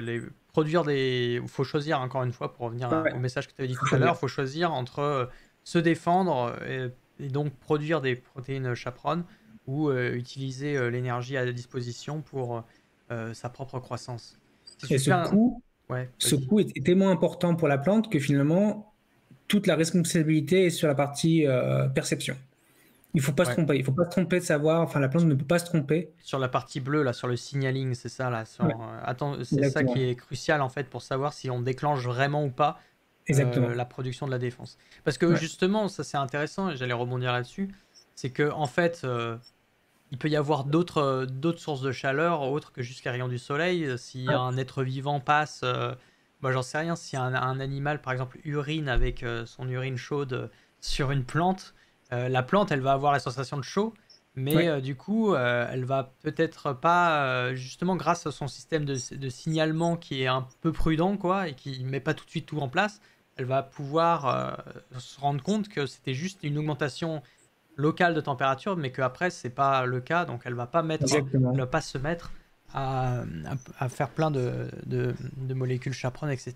Donc en fait, c'est une sorte d'intelligence, finalement, on peut le voir un peu comme ça. Ça c'est pour faire un peu clickbait, mais en gros, c'est un mécanisme intelligent, on va dire. Peut-être pas, la plante n'est peut-être pas intelligente elle-même, mais le mécanisme est finement pensé pour Exactement. pas qu'il soit trompé par un stimulus extérieur qui soit juste ponctuel et qui soit pas dû à un phénomène d'augmentation vraiment sur le long terme, quoi. Alors après, ce perception, nous, on peut jouer dessus. Ah, De la même façon dont nous, êtres humains, on joue avec la perception chaleur. Si je te passe du ghost paper et tu prends un petit morceau, tu auras une brûlure énorme dans la bouche. c'est quoi le ghost paper? C'est dans le C'est paper. un des pigments les plus forts Les du papers, monde. ok. Et du coup, si tu prends ça, tu auras une brûlure énorme et Ouais, pourtant la température de ta bouche, ça va pas augmenter. d'accord. Mais la perception de la chaleur sera là. Donc en fait, tu auras activé ton canal, ce fameux TRPV1. Ah, ça. Lui, il est sensible au piment, Ouais. enfin à la molécule du piment. Et du coup, ça l'active. Et comme ça l'active, et comme c'est un canal de chaleur, tu auras cette perception de chaleur. C'est fou ça. Il va faire entrer les calcium là, les ions Ouais, calcium. exactement. C'est fou. En gros, Et en c'est vraiment fait, on hack notre cerveau, quoi. On hack. exactement. C'est vraiment hacker le cerveau. Alors, pas que le cerveau après, parce que le lendemain matin, tu vas le sentir la chaleur ailleurs. Et c'est parce que aussi, c'est une région très riche dans ce canal. Ah, ok, ok. C'est la fameuse raison pourquoi le lendemain matin, après manger trop épicé, on sent également cette brûlure Ok, au niveau. spécifique. Vous ferez l'expérience chez vous si vous êtes curieux, Voilà. n'hésitez pas. Vous nous direz les conclusions auxquelles vous êtes Expérience arrivé. scientifique à faire. Non, mais en vrai, c'est intéressant de savoir l'origine de ça, en fait, hein. Donc, c'est une fausse sensation de chaleur parce que la C'est une température fausse n'augmente sensation. pas, Exactement. mais on stimule exactement le même canal Ouais. de réponse à la chaleur.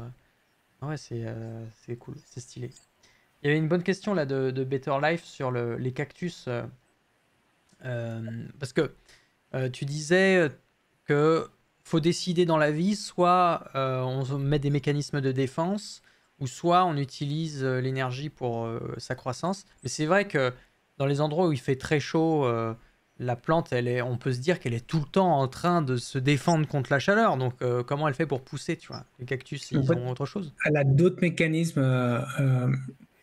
Quand on regarde d'un point de vue anatomique, les plantes du désert vont avoir souvent la paroi très très très épaisse, ils vont avoir des tiges également très épaisses, vont avoir beaucoup de ce qu'on appelle là, les osmoprotectants, donc de base ils vont en produire beaucoup.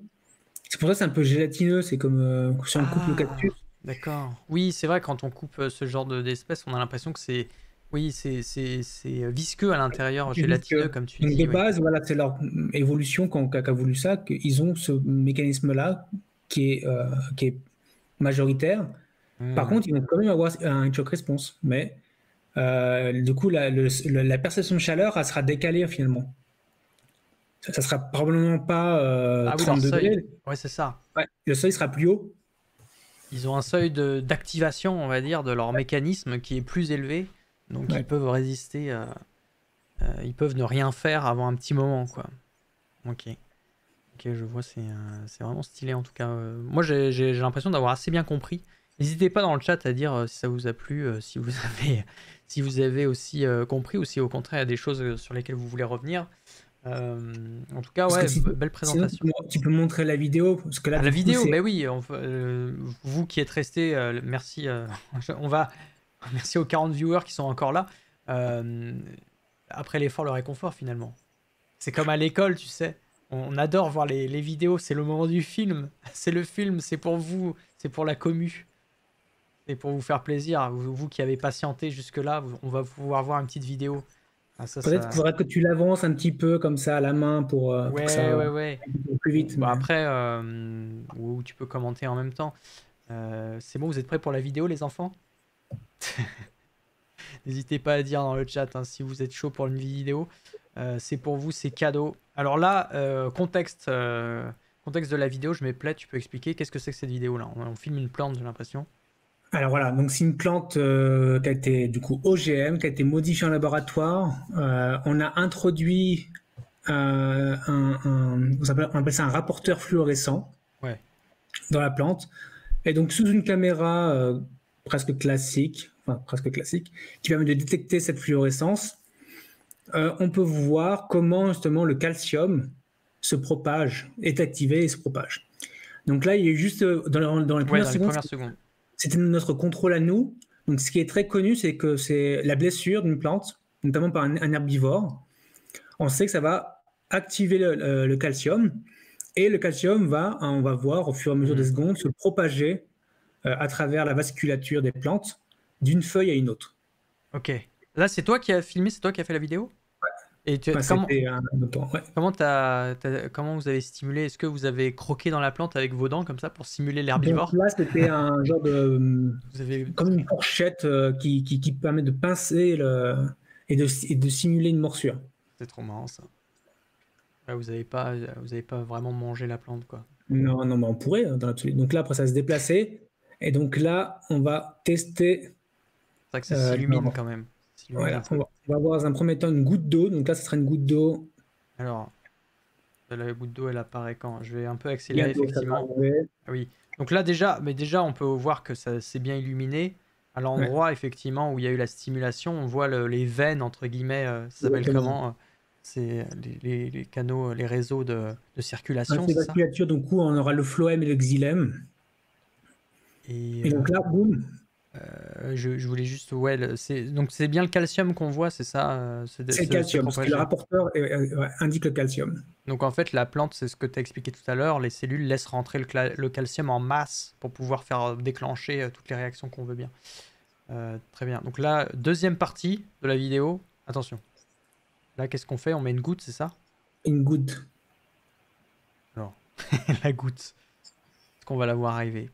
Oui. C'est du quoi? C'est du 10 FPS là que tu as filmé. Elle est pas terrible cette caméra. Je sais Ah que vous ouais. n'avez pas beaucoup d'argent en recherche, mais quand même, ça coûte pas si cher de filmer en 30 FPS aujourd'hui. Mais c'est surtout qu'en fait, il faut exposer. Donc là, je ne sais plus, là, c'est genre 5000 ISO ou un truc comme ça. Il faut vraiment une Ah exposition ouais, très longue. c'est à cause de l'ISO ça. D'accord. Ouais. Donc là, bam, vous avez aspergé la plante avec une goutte d'eau. Ouais. Et donc, on peut voir que ça fait un flash lumineux. Ouais, ça fait un Et flash. ensuite, quand on regarde un peu les feuilles du milieu bas, on peut voir qu'elles aussi vont s'activer quelques secondes plus tard. Milieu bas. Ouais, alors. C'est une petite rosette. Ça va venir au fur et à mesure. Ah, faut Ça attendre, faut être apparaît. patient. Hmm. Je vois bien les viewers être comme ça devant le live. Alors, Donc ça, sachant qu'il y en a qui nous écoutent. ça, c'était une goutte de froide. C'était D'accord. pour stimuler un peu donc l'effet inverse, le Le froid. froid, ouais. Et donc ça fait un flash. Ça fait du coup, le froid, ça va activer tous ces canaux-là et ça va un peu les décharger en une fraction de seconde. Et la vitesse de propagation va se répandre assez rapidement. D'accord. Par contre, pour le heat, enfin pour la chaleur, donc là, après, c'est la petite diapo figure qui s'appelle signal. Quand tu dis décharger, en fait, c'est que c'est l'effet inverse, c'est-à-dire que le calcium va sortir des cellules au lieu de rentrer, non, c'est ça? Non, Pour le en fait, froid. c'est que Non, c'est pas quand ça. je dis décharger, c'est que du coup, c'est par rapport à la. Donc, un canal, il va être polarisé ou dépolarisé. Et du coup, quand on dit qu'il se décharge, c'est que du coup, il va envoyer son signal dans la cellule pour créer une réponse. Et du coup, D'accord. là, c'est tous ces canaux-là, en une fraction de seconde, vont tous envoyer très fortement un signal pour dire attention, là, voilà, là, il y a eu un gros truc qui s'est passé, notamment ici, c'est une goutte d'eau froide. Il faut prévenir le reste de la plante. D'accord. Donc, mais c'est une réponse qui est différente des mécanismes que tu as présentés tout à l'heure, non?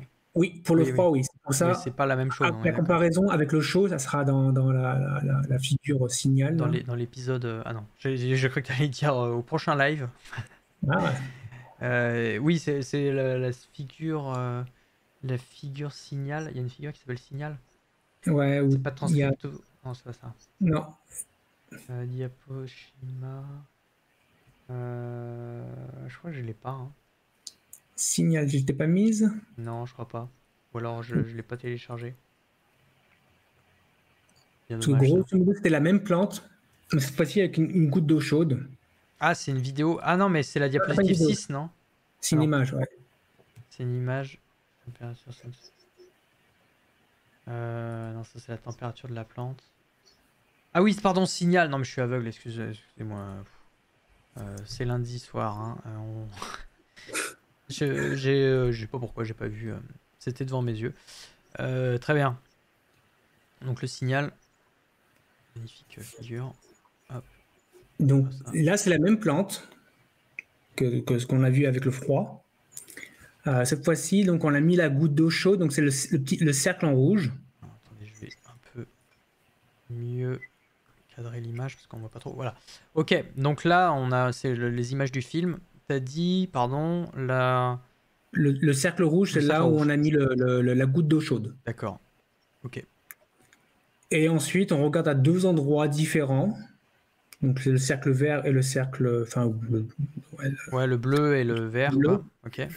Et après, on calcule la vitesse, enfin, l'intensité du signal et la vitesse de propagation.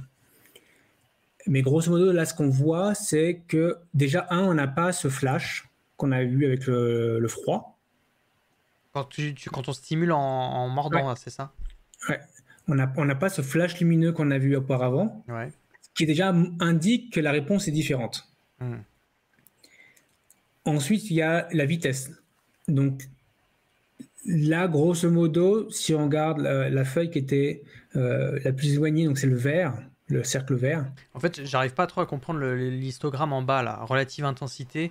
Ouais, L'intensité à 0, à 20 secondes et à 60 secondes, c'est ça? c'est ça. On C'est regarde, voilà, c'est c'est le quoi? Comment c'est déplacement. l'intensité? C'est quoi? C'est la La lumière. lumière, c'est ça? Juste la La lumière du lumière. calcium, en gros. Exactement. La Ok. lumière verte qu'on voit. Ok, ok. Donc en fait, dans la zone rouge, on voit qu'au bout de 20 secondes, c'est très intense, mais qu'après, ça diminue un peu.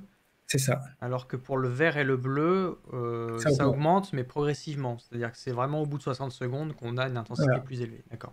Ok. Donc c'était Donc ça là, la c'était juste un différence. petit truc pour nous un peu préliminaire pour D'accord. montrer, la spécificité du signal, de la Ouais. chaleur. Ouais. Et c'est très différent d'une blessure et très différent du froid. D'accord. Ouais. Donc tout ça pour dire que du coup, la plante, elle a vraiment des mécanismes très précis pour ressentir ce qui est froid, ce qui est chaud. Et donc après cette expérience-là, on l'a fait avec différentes températures. Hmm.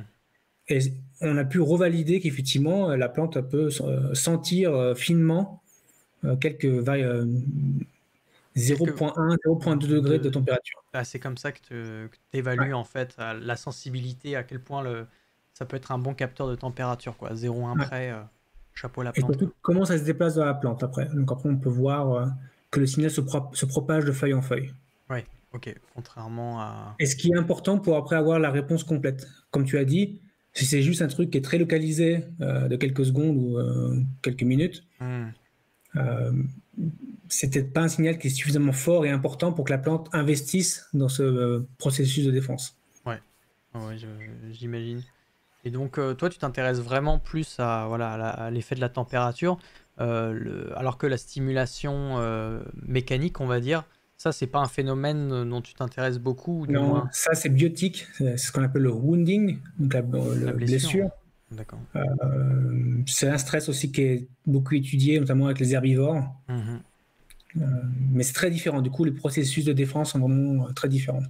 Ok. Ouais, non, D'ailleurs, il n'y aura pas de production de ces fameuses HSP.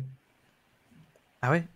Non, Des heat shock protein, non. pour ceux Ils qui vont nous... pas Alors, c'est vrai que le nom dit HIT, mais maintenant on sait que ces protéines-là sont impliquées dans d'autres Ah processus. oui, d'accord.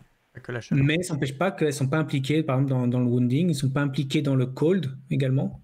Elles ne sont Ok. pas impliquées Dans le dans le froid. froid, le gel, etc. Ok. Elles sont impliquées par contre dans tout ce qui est sécheresse, parce que chaleur et sécheresse, c'est un peu similaire. Hmm. Est-ce Mais ouais, c'est vraiment très spécifique comme processus. est-ce que les plantes sont plus sensibles au froid ou au chaud? Enfin, dans le sens où elles meurent plus facilement du gel, non? Ou que d'une chaleur trop élevée? Enfin, elles peuvent se remettre d'une chaleur trop élevée alors que le gel, ça va vraiment les tuer, non? C'est ça? Ça dépend. À quel type de Ça chaleur? dépend de la variété, ça dépend. Ça dépend de la Mais par variété. contre, un truc qui est intéressant avec la chaleur, c'est que les dégâts, enfin, si on parle par rapport aux vagues de chaleur, euh, on s'aperçoit qu'une vague de chaleur, ça passe, deux, ça peut passer, trois, ça commence à être compliqué. Hmm. C'est un peu comme les verres de bière ou de vin, je sais plus. Un verre ça va, deux verres ça va, trois verres, bonjour les dégâts. Enfin, je sais plus c'est quoi l'expression. Mais c'est un peu similaire, c'est que un gros stress n'est pas suffisant souvent pour vraiment tuer complètement la plante. Ça va créer des dégâts, mais finalement, on va voir les conséquences plusieurs jours plus tard. Hmm. Si je mets une plante, même tout le monde peut faire ça à la maison, prenez une plante, allumez votre four, mettez votre four à 60 degrés, mettez votre plante 1 heure à 60 degrés, Ouais. dans une plante que vous ne voulez plus. Vous ressortez votre plante, bien sûr, elle sera chaude, mais votre plante elle est encore vivante. Ouais, bien sûr. 1 heure plus tard, elle sera encore vivante. Le lendemain, elle sera encore vivante. Ah ouais. Mais par Finalement, les contre, dégâts arrivent un peu putain. quelques jours plus tard. Donc, avec ça, des fois, il y a des moyens pour essayer essayer de tenter de sauver quelque chose. Mais là, après, ça dépend de l'espèce. Ouais, c'est sûr qu'il n'y a pas de généralité. Enfin, il y a des mécanismes un peu généraux comme ceux Ouais. que tu nous as décrits ce soir, mais sinon, il y a des spécificités aussi qui font qu'on peut résister plus ou moins bien aux extrêmes de chaud et de froid. Le problème du froid, notamment du gel, Hmm. c'est que le gel va exploser les cellules. Ça va faire des cristaux dans la cellule et ça va Hmm. éclater les cellules. Et ce qui fait ça, par contre, c'est des gros dégâts, quoi. C'est Ouais, ouais. irréversible. Parce que oui, il faut rappeler que l'eau, quand elle passe de la forme liquide à la forme de glace solide, elle va prendre plus d'espace en fait. C'est d'ailleurs pour ça qu'on vous dit de ne pas remplir vos bouteilles d'eau à fond quand vous les mettez au réfrigérateur parce que sinon elle risque d'éclater parce que la glace prend plus de place. La glace est moins dense, on dit. Et donc du coup, bah, les cellules, c'est pareil, elles vont éclater. Mais bon, après c'est pareil chez tous les organismes vivants, pareil pour nous. Euh, D'ailleurs, c'est pour ça que la cryogénisation est relativement compliquée à cause de ce phénomène-là, du coup, la dégradation, l'explosion des cellules.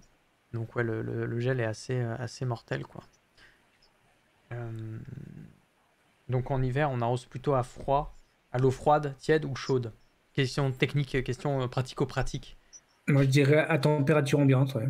température ambiante.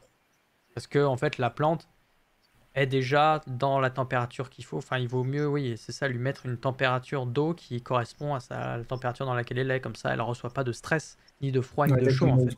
de la même façon de l'été, il faut pas mettre d'eau froide, quoi. Hmm. Très intéressant, je viens de débarquer sur la chaîne. Qui est l'intervenant? Eh bien, merci Ninja Truc. Eh bien, on est avec Anthony Guillure, qui est chercheur dans un laboratoire en Suisse. Il travaille sur l'adaptation des plantes au stress thermique. Euh, bah après, au-delà de son sujet de recherche, tu connais aussi un background un peu général autour du métabolisme des plantes, de la biologie végétale. Donc, tu peux répondre aussi à des questions qui sont autour.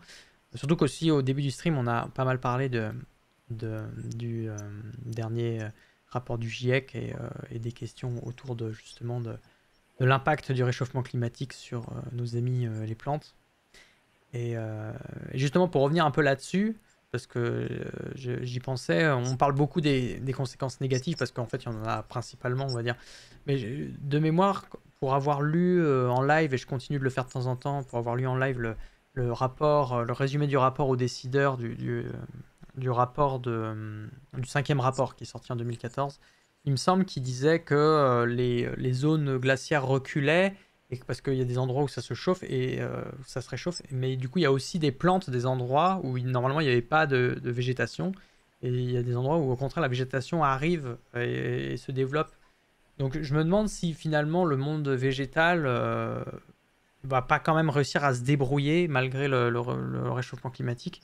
Et alors peut-être que c'est la biodiversité du coup des végétaux qui va en prendre un coup, mais j'ai l'impression que des régions qui au contraire étaient peut-être désertes parce que trop froides, bah, vont peut-être devenir un peu plus luxuriantes entre guillemets, même si c'est peut-être pas le bon terme.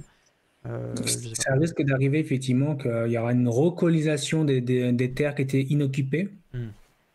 par certaines espèces. Mais après, quand on regarde d'un point de vue plus global, la perte de biodiversité sera là. Ça, par contre, c'est quasi une certitude. On va perdre beaucoup, Ouais. plus de ce qu'on va gagner. Si finalement, ce ne sera pas des nouvelles espèces qui vont apparaître, ça sera peut-être une colonisation par des espèces préexistantes qui vont pouvoir grappiller un peu de terrain. Mais au final, il y a quand même les autres parties qui sont mortes, enfin qui vont mourir, et que eux, Ouais. par contre, ils vont pas pouvoir s'adapter ailleurs. Hmm. En off, tu me parlais de l'idée d'anticiper ce réchauffement climatique parce que on sait qu'il y a 1,5 degré qui sont embarqués pour 2040, c'est ça? Alors qu'avant c'était 2050, je crois. Maintenant c'est c'est de plus en plus tôt. Ça se trouve dans 5 ans, on va dire ah, bah en fait c'est 2030, c'est déjà là. Ça sera dans 5 ans. Let's go. Non, bon, pourquoi je parlais ça? Oui, parce qu'en off, tu me disais une manière peut-être d'anticiper, c'est les futurs végétaux, c'est d'essayer de faire bah, du coup des croisements, enfin essayer de se débrouiller pour faire des plantes qui vont être qu'on va fabriquer un peu artificiellement, mais pas juste en les faisant reproduire les unes avec les autres pour sélectionner celles qui arriveront mieux à résister à la chaleur. Ça serait quoi? Ça serait ce type de solution-là? Ça serait vraiment envisageable, ça? Alors, l'amélioration végétale, c'est un processus qui prend beaucoup de temps. Comment t'appelles ça? L'amélioration végétale, c'est ça? Ouais. Ok. Ça prend vraiment beaucoup de temps, même si c'est quand même accompagné, notamment des recherches en biologie moléculaire. Mais les croisements, ça prend énormément de temps. Et quand on regarde des variétés qu'on a besoin aujourd'hui, si on doit les développer aujourd'hui avec tous les processus que ça prend, plus après la mise sur le marché, et les différentes certifications, ça prend énormément de temps, des dizaines d'années. Le problème, c'est que le climat dans 10 ans, à la vitesse où ça évolue, rien ne garantit que les variétés qu'on a traditionnellement, qu'on commence à créer maintenant, seront toujours aussi adaptées dans 10 ans. Ouais, c'est ça. Donc tout l'enjeu, c'est de trouver des moyens pour, en tout cas, avoir des outils qui permettent de créer des nouvelles variétés rapidement. Au jour d'aujourd'hui, il y a des méthodes qui sont décriées, notamment CRISPR, donc c'est une nouvelle méthode de génie biologique qui permet de faire de l'ingénierie, ouais, de l'ingénierie génétique où on choisit un petit peu, on crée, on modifie en gros le génome, les gènes, tout ça, pour faire en sorte de créer l'espèce qu'on veut de manière. C'est tellement précis qu'on peut pas après coup dire est-ce que cette variété-là c'est juste une mutation naturelle ou c'était pas CRISPR. Ouais.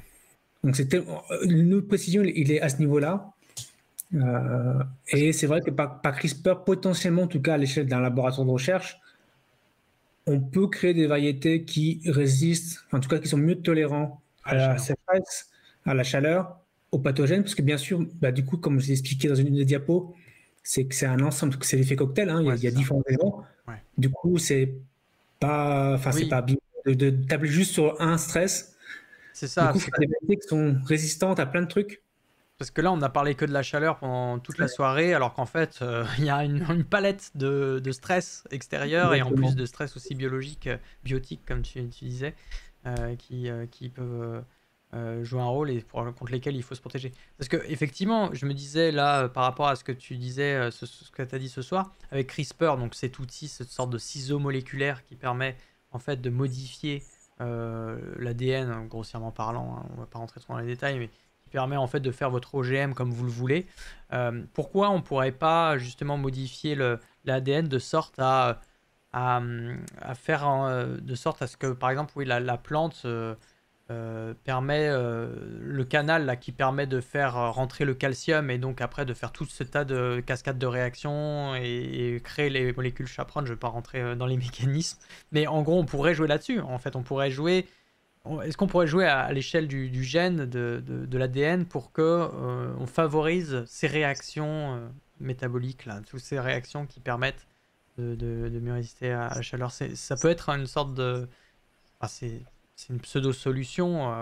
Non, mais c'est en cours. C'est en cours. Toi, tu Il y a travailles un peu là-dessus, enfin, où tu connais t'as des gens, tu connais exactement, des projets. notamment, il y a beaucoup d'études et de travaux de laboratoire en Inde, Ouais. en Australie, là où finalement la législation est moins stricte concernant les OGM. La Chine aussi, ils ont beaucoup de travaux à l'échelle de laboratoires de recherche. Donc, ils ont beaucoup d'argent qui vont vers ce type de recherche parce que finalement, c'est pour après essayer d'appliquer dans leur agriculture. Ah ouais, parce que le riz, il faut que, enfin, ou le riz, le blé, si on est capable de faire du riz ou du blé OGM qui résistent, qui ont les bons canaux pour absorber le calcium et tout, après peut-être que ça, du coup, on subira moins l'impact de ce baisse de rendement de l'agriculture si notre Alors, agriculture on elle est aura, OGM. même eux le disent, Ah ouais. malgré les outils qu'on a actuellement au point de vue de la recherche en génie génétique, ça ne va pas effacer la perte de rendement. La perte de rendement sera là. D'accord. Parce que même si on arrive à trouver, à créer des espèces qui vont permettre de mieux tolérer la chaleur, il y a quand même ce coût en fait de défense versus croissance. Hmm. Donc il y aura quand même une perte. Par contre, au lieu de perdre 30-40% d'une récolte, on va peut-être perdre 5-10%. Ok. Ok. Donc il y aura quand même un Ouais, avantage. bien sûr. Et c'est pas négligeable, 5-10%, enfin, de passer de gagner quelques Ouais. pourcents quand c'est des, je sais pas combien de tonnes de nourriture qui sont Oui, à produites. l'échelle de la planète, c'est des chiffres énormes. Ouais, bien sûr. Donc c'est vrai que potentiellement il y a des solutions. C'est complexe. C'est pour ça qu'on dit à chaque fois c'est un bateau hein, de pouvoir faire les recherches, donc avoir les fonds pour pouvoir les faire. Hmm. Mais c'est vrai en fait, c'est ce que si on n'essaye pas à l'échelle du laboratoire de faire ces expériences, ben on pourra. Enfin, ça sera trop tard. Ah, il y a le deuxième chat qui arrive. Il y en a Ça deux. sera trop L'euro. tard après voilà, c'est pas en 2040 une fois qu'on sera avec 1,5 ou 2 degrés de plus et qu'il va commencer à y avoir des catastrophes au point de vue des récoltes, qu'il faudra réagir. C'est maintenant qu'il faut réagir. Ouais, et oui. C'est toujours, on est dans l'urgence climatique. Est-ce qu'on peut voir le chat? Je pense que le chat voudrait bien voir le deuxième chat. Le deuxième, Ouais, c'est possible ça? Je pense qu'ils partiront pas d'ici tant qu'ils n'auront pas vu la bête. C'est important. il se Oula. débat plus. Ah bah lui il est noir, d'accord. C'est le parfait, le duo du coup. Quel est le plus sage entre les deux? C'est lui, c'est le noir. Ah d'accord. Non, le blanc, il est horrible. Il fout le bordel. Il fait que de courir partout. Il me réveille à 4 heures du matin. Ah, il sait que je parle de lui d'ailleurs. Là. Ah voilà, ça y est. Ok, c'est nice. Bah super cool. Je pense qu'on va doucement s'arrêter là. Anthony, c'était vraiment top. J'encourage une dernière fois le chat à poser d'éventuelles dernières questions relatives à la thématique, donc de l'adaptation des plantes au changement de température, ou sinon on peut reparler de l'aspect climatique, réchauffement climatique, le GIEC, tout ça. Puis N'hésitez ne pas pas. hésiter, s'il veut me contacter, il peut me contacter, que ce soit par Oui, Twitter ou par mon mail professionnel. c'est ça. Je recommande en particulier ton Twitter sur lequel je t'ai contacté et sur lequel tu es pas mal actif aussi, où tu as une communauté. Donc Anthony Guillure, vous pouvez le retrouver facilement sur Twitter et tes MP sont ouverts, donc voilà, on peut te retrouver. Donc si un modérateur veut bien mettre le lien vers le Twitter de Anthony dans le chat, ça pourrait être super. En tout cas, merci beaucoup, Anthony. Je suis très content de ce live, c'est vraiment excellent. J'ai très bien compris, j'ai bien appris de nouvelles choses. En plus, c'était super. Enfin, du moins, j'ai eu vraiment l'impression de comprendre et très content d'avoir réussi à trouver un équilibre. Enfin, je sais pas si vous allez me dire ce que vous en pensez dans le chat, mais j'ai l'impression qu'on a quand même réussi à la fois dire des choses relativement compréhensibles par tout le monde, enfin des choses relativement globales qui pouvaient toucher un petit peu tout le monde et aussi dans une deuxième partie rentrer un peu plus dans les détails de ton propre métier, enfin de tes propres recherches. Et ça, c'est pas souvent qu'on le fait, mais là, ça s'est trouvé assez pertinent et on l'a fait relativement naturellement. Donc c'était top de pouvoir faire un petit peu les deux. Donc merci beaucoup Anthony pour ça. Toi de ton côté, qu'est-ce que tu en as pensé justement? Est-ce que tu as apprécié l'exercice? C'est la deuxième fois. Ouais, c'est chouette. Non, franchement, c'est super chouette. Et surtout, en fait, les questions. Il y a des fois, les questions sont toutes pertinentes. J'en ai même noté encore certaines pour vérifier des choses que je ne suis pas au courant. Non, c'est vraiment une super expérience. Et ouais, ça va. Donc, les personnes du chat, merci à vous. Merci d'avoir assisté ce soir. Et n'hésitez pas à me contacter pour quoi que ce soit. Pour plus d'informations, voilà. etc. Il y a une dernière question de Grodawa, c'est vrai que je n'avais pas pris ta question, parce qu'il parlait du chanvre, en fait, comme plante. Est-ce que c'est pas une solution possible pour des industries comme le textile, l'isolation, résistance à la chaleur? Parce que ça, apparemment, c'est résistant à la chaleur, ça a besoin de peu d'eau. Est-ce que c'est le cas? Moi, je connais pas bien le chanvre. Alors, je sais qu'il est utilisé pour beaucoup de facettes. Ouais. Après, est-ce qu'il est plus thermotolérant que d'autres espèces? Peut-être. Ça, j'ai pas forcément les données dessus. Mais par contre, par rapport à d'autres espèces, effectivement, il peut y avoir des changements pour les cultures. Il y avait un ancien rapport du GIEC qui parlait, par exemple, pour le sud de la France, peut-être ce serait intéressant de commencer à cultiver du sorgho. Quoi, du sorgho? Ouais, qui était plutôt une plante d'Afrique du Nord. Ouais. Mais vu l'augmentation de température, le bassin de la Méditerranée, notamment le sud de la France, pourrait être une bonne région pour cultiver le sorgho. Ok, je connaissais pas Donc, le sorgho commun. donc au lieu de faire du maïs ou autre, faire du sorgho. Par contre, ça veut dire également changer sa consommation, parce que forcément, si on Son produit... régime, ouais, c'est ça. Ouais. Donc c'est possible, voilà, c'est un exemple de... Peut-être que le futur, ça sera ça également, ça sera changer un peu notre mode de consommation pour d'autres cultures qui seront peut-être plus adaptées à notre climat. Notre environnement. Ouais. Ok. Bah, c'est une très belle conclusion en plus que tu as fait là sur l'avenir. Merci encore Anthony. On va se laisser là. Je vais aller faire un petit raid pour voir qui est en live. J'ai cru comprendre qu'il y avait quelques personnes de PogScience qui étaient encore présents. Je rappelle PogScience, collectif de streamers qui font de la vulgarisation sur Twitch. On est plusieurs, on est une bonne quinzaine à vous proposer des lives très régulièrement de vulga sur Twitch sur des thématiques très différentes. N'hésitez pas à rejoindre le serveur Discord PogScience pour en savoir davantage. Et d'ailleurs ce soir, voilà, on était plusieurs à streamer, il me semble. Donc j'ai un petit peu l'embarras du choix de ce côté-là. On va s'arrêter là. Merci encore Anthony. Et je vais te laisser le mot de la fin. Ça peut être un mot, une phrase, un groupe de mots, le take-home message, comme on dit dans le milieu. Voilà. Qu'est-ce que tu veux nous dire avant qu'on se quitte? Passez une bonne soirée, une bonne nuit. N'hésitez pas à contacter des chercheurs, chercheuses. Dès que vous avez des questions, souvent on est sans problème OK pour répondre. On est plus ou moins disponible, mais en général, on adore recevoir des questions en fait. Donc n'hésitez pas. Ouais, vous n'êtes pas souvent sollicité, mais quand vous l'êtes, vous êtes bien content de Voilà. pouvoir justement répondre dans votre champ d'expertise. C'est top. Allez, je vais vous envoyer où? Parce que je réfléchissais. Je pense que je vais vous envoyer chez Tiadriel, qui est en live actuellement et qui joue à Independent Games Volume 2. Parce que je vois qu'il y a plusieurs streamers PogScience, mais tous font du jeu vidéo. Allez, je vous envoie chez Tiadriel du coup pour cette fin de soirée. Et voilà, merci encore. Je remercie la communauté, je vous remercie vous d'avoir été présents jusqu'au bout. Vous avez été une quarantaine et vous êtes restés quand même bien nombreux, bien 40, même pendant les explications techniques. Donc je suis assez content. On ait réussi quand même garder une partie d'entre vous, même quand c'était un peu ardu. Donc merci beaucoup. Merci également à la modération. Born to Frites, j'ai vu qu'il y avait, je sais pas s'il y avait Sinerta, mais en tout cas il y avait Born, il y avait Stiofan aussi qui était avec nous pour la modération. Merci d'avoir été là les modos. Merci à la commu, merci aux viewers de l'ombre. On se retrouve normalement jeudi pour Post Cosmos avec Corentin Buty où on va parler de Uranus et des missions spatiales autour de Uranus. Il n'y en a pas eu beaucoup, mais justement ça va nous permettre d'être un peu plus exhaustif sur d'autres découvertes. Prenez soin de vous d'ici là. Faites des bisous à vos proches, à vos amis et à vos animaux de compagnie. C'est Et à vos important. chats. Et à vos chats, voilà, exactement. Et voilà, on se dit sinon à jeudi soir. Merci encore, Anthony. Très bonne soirée à toi. Ciao! Merci.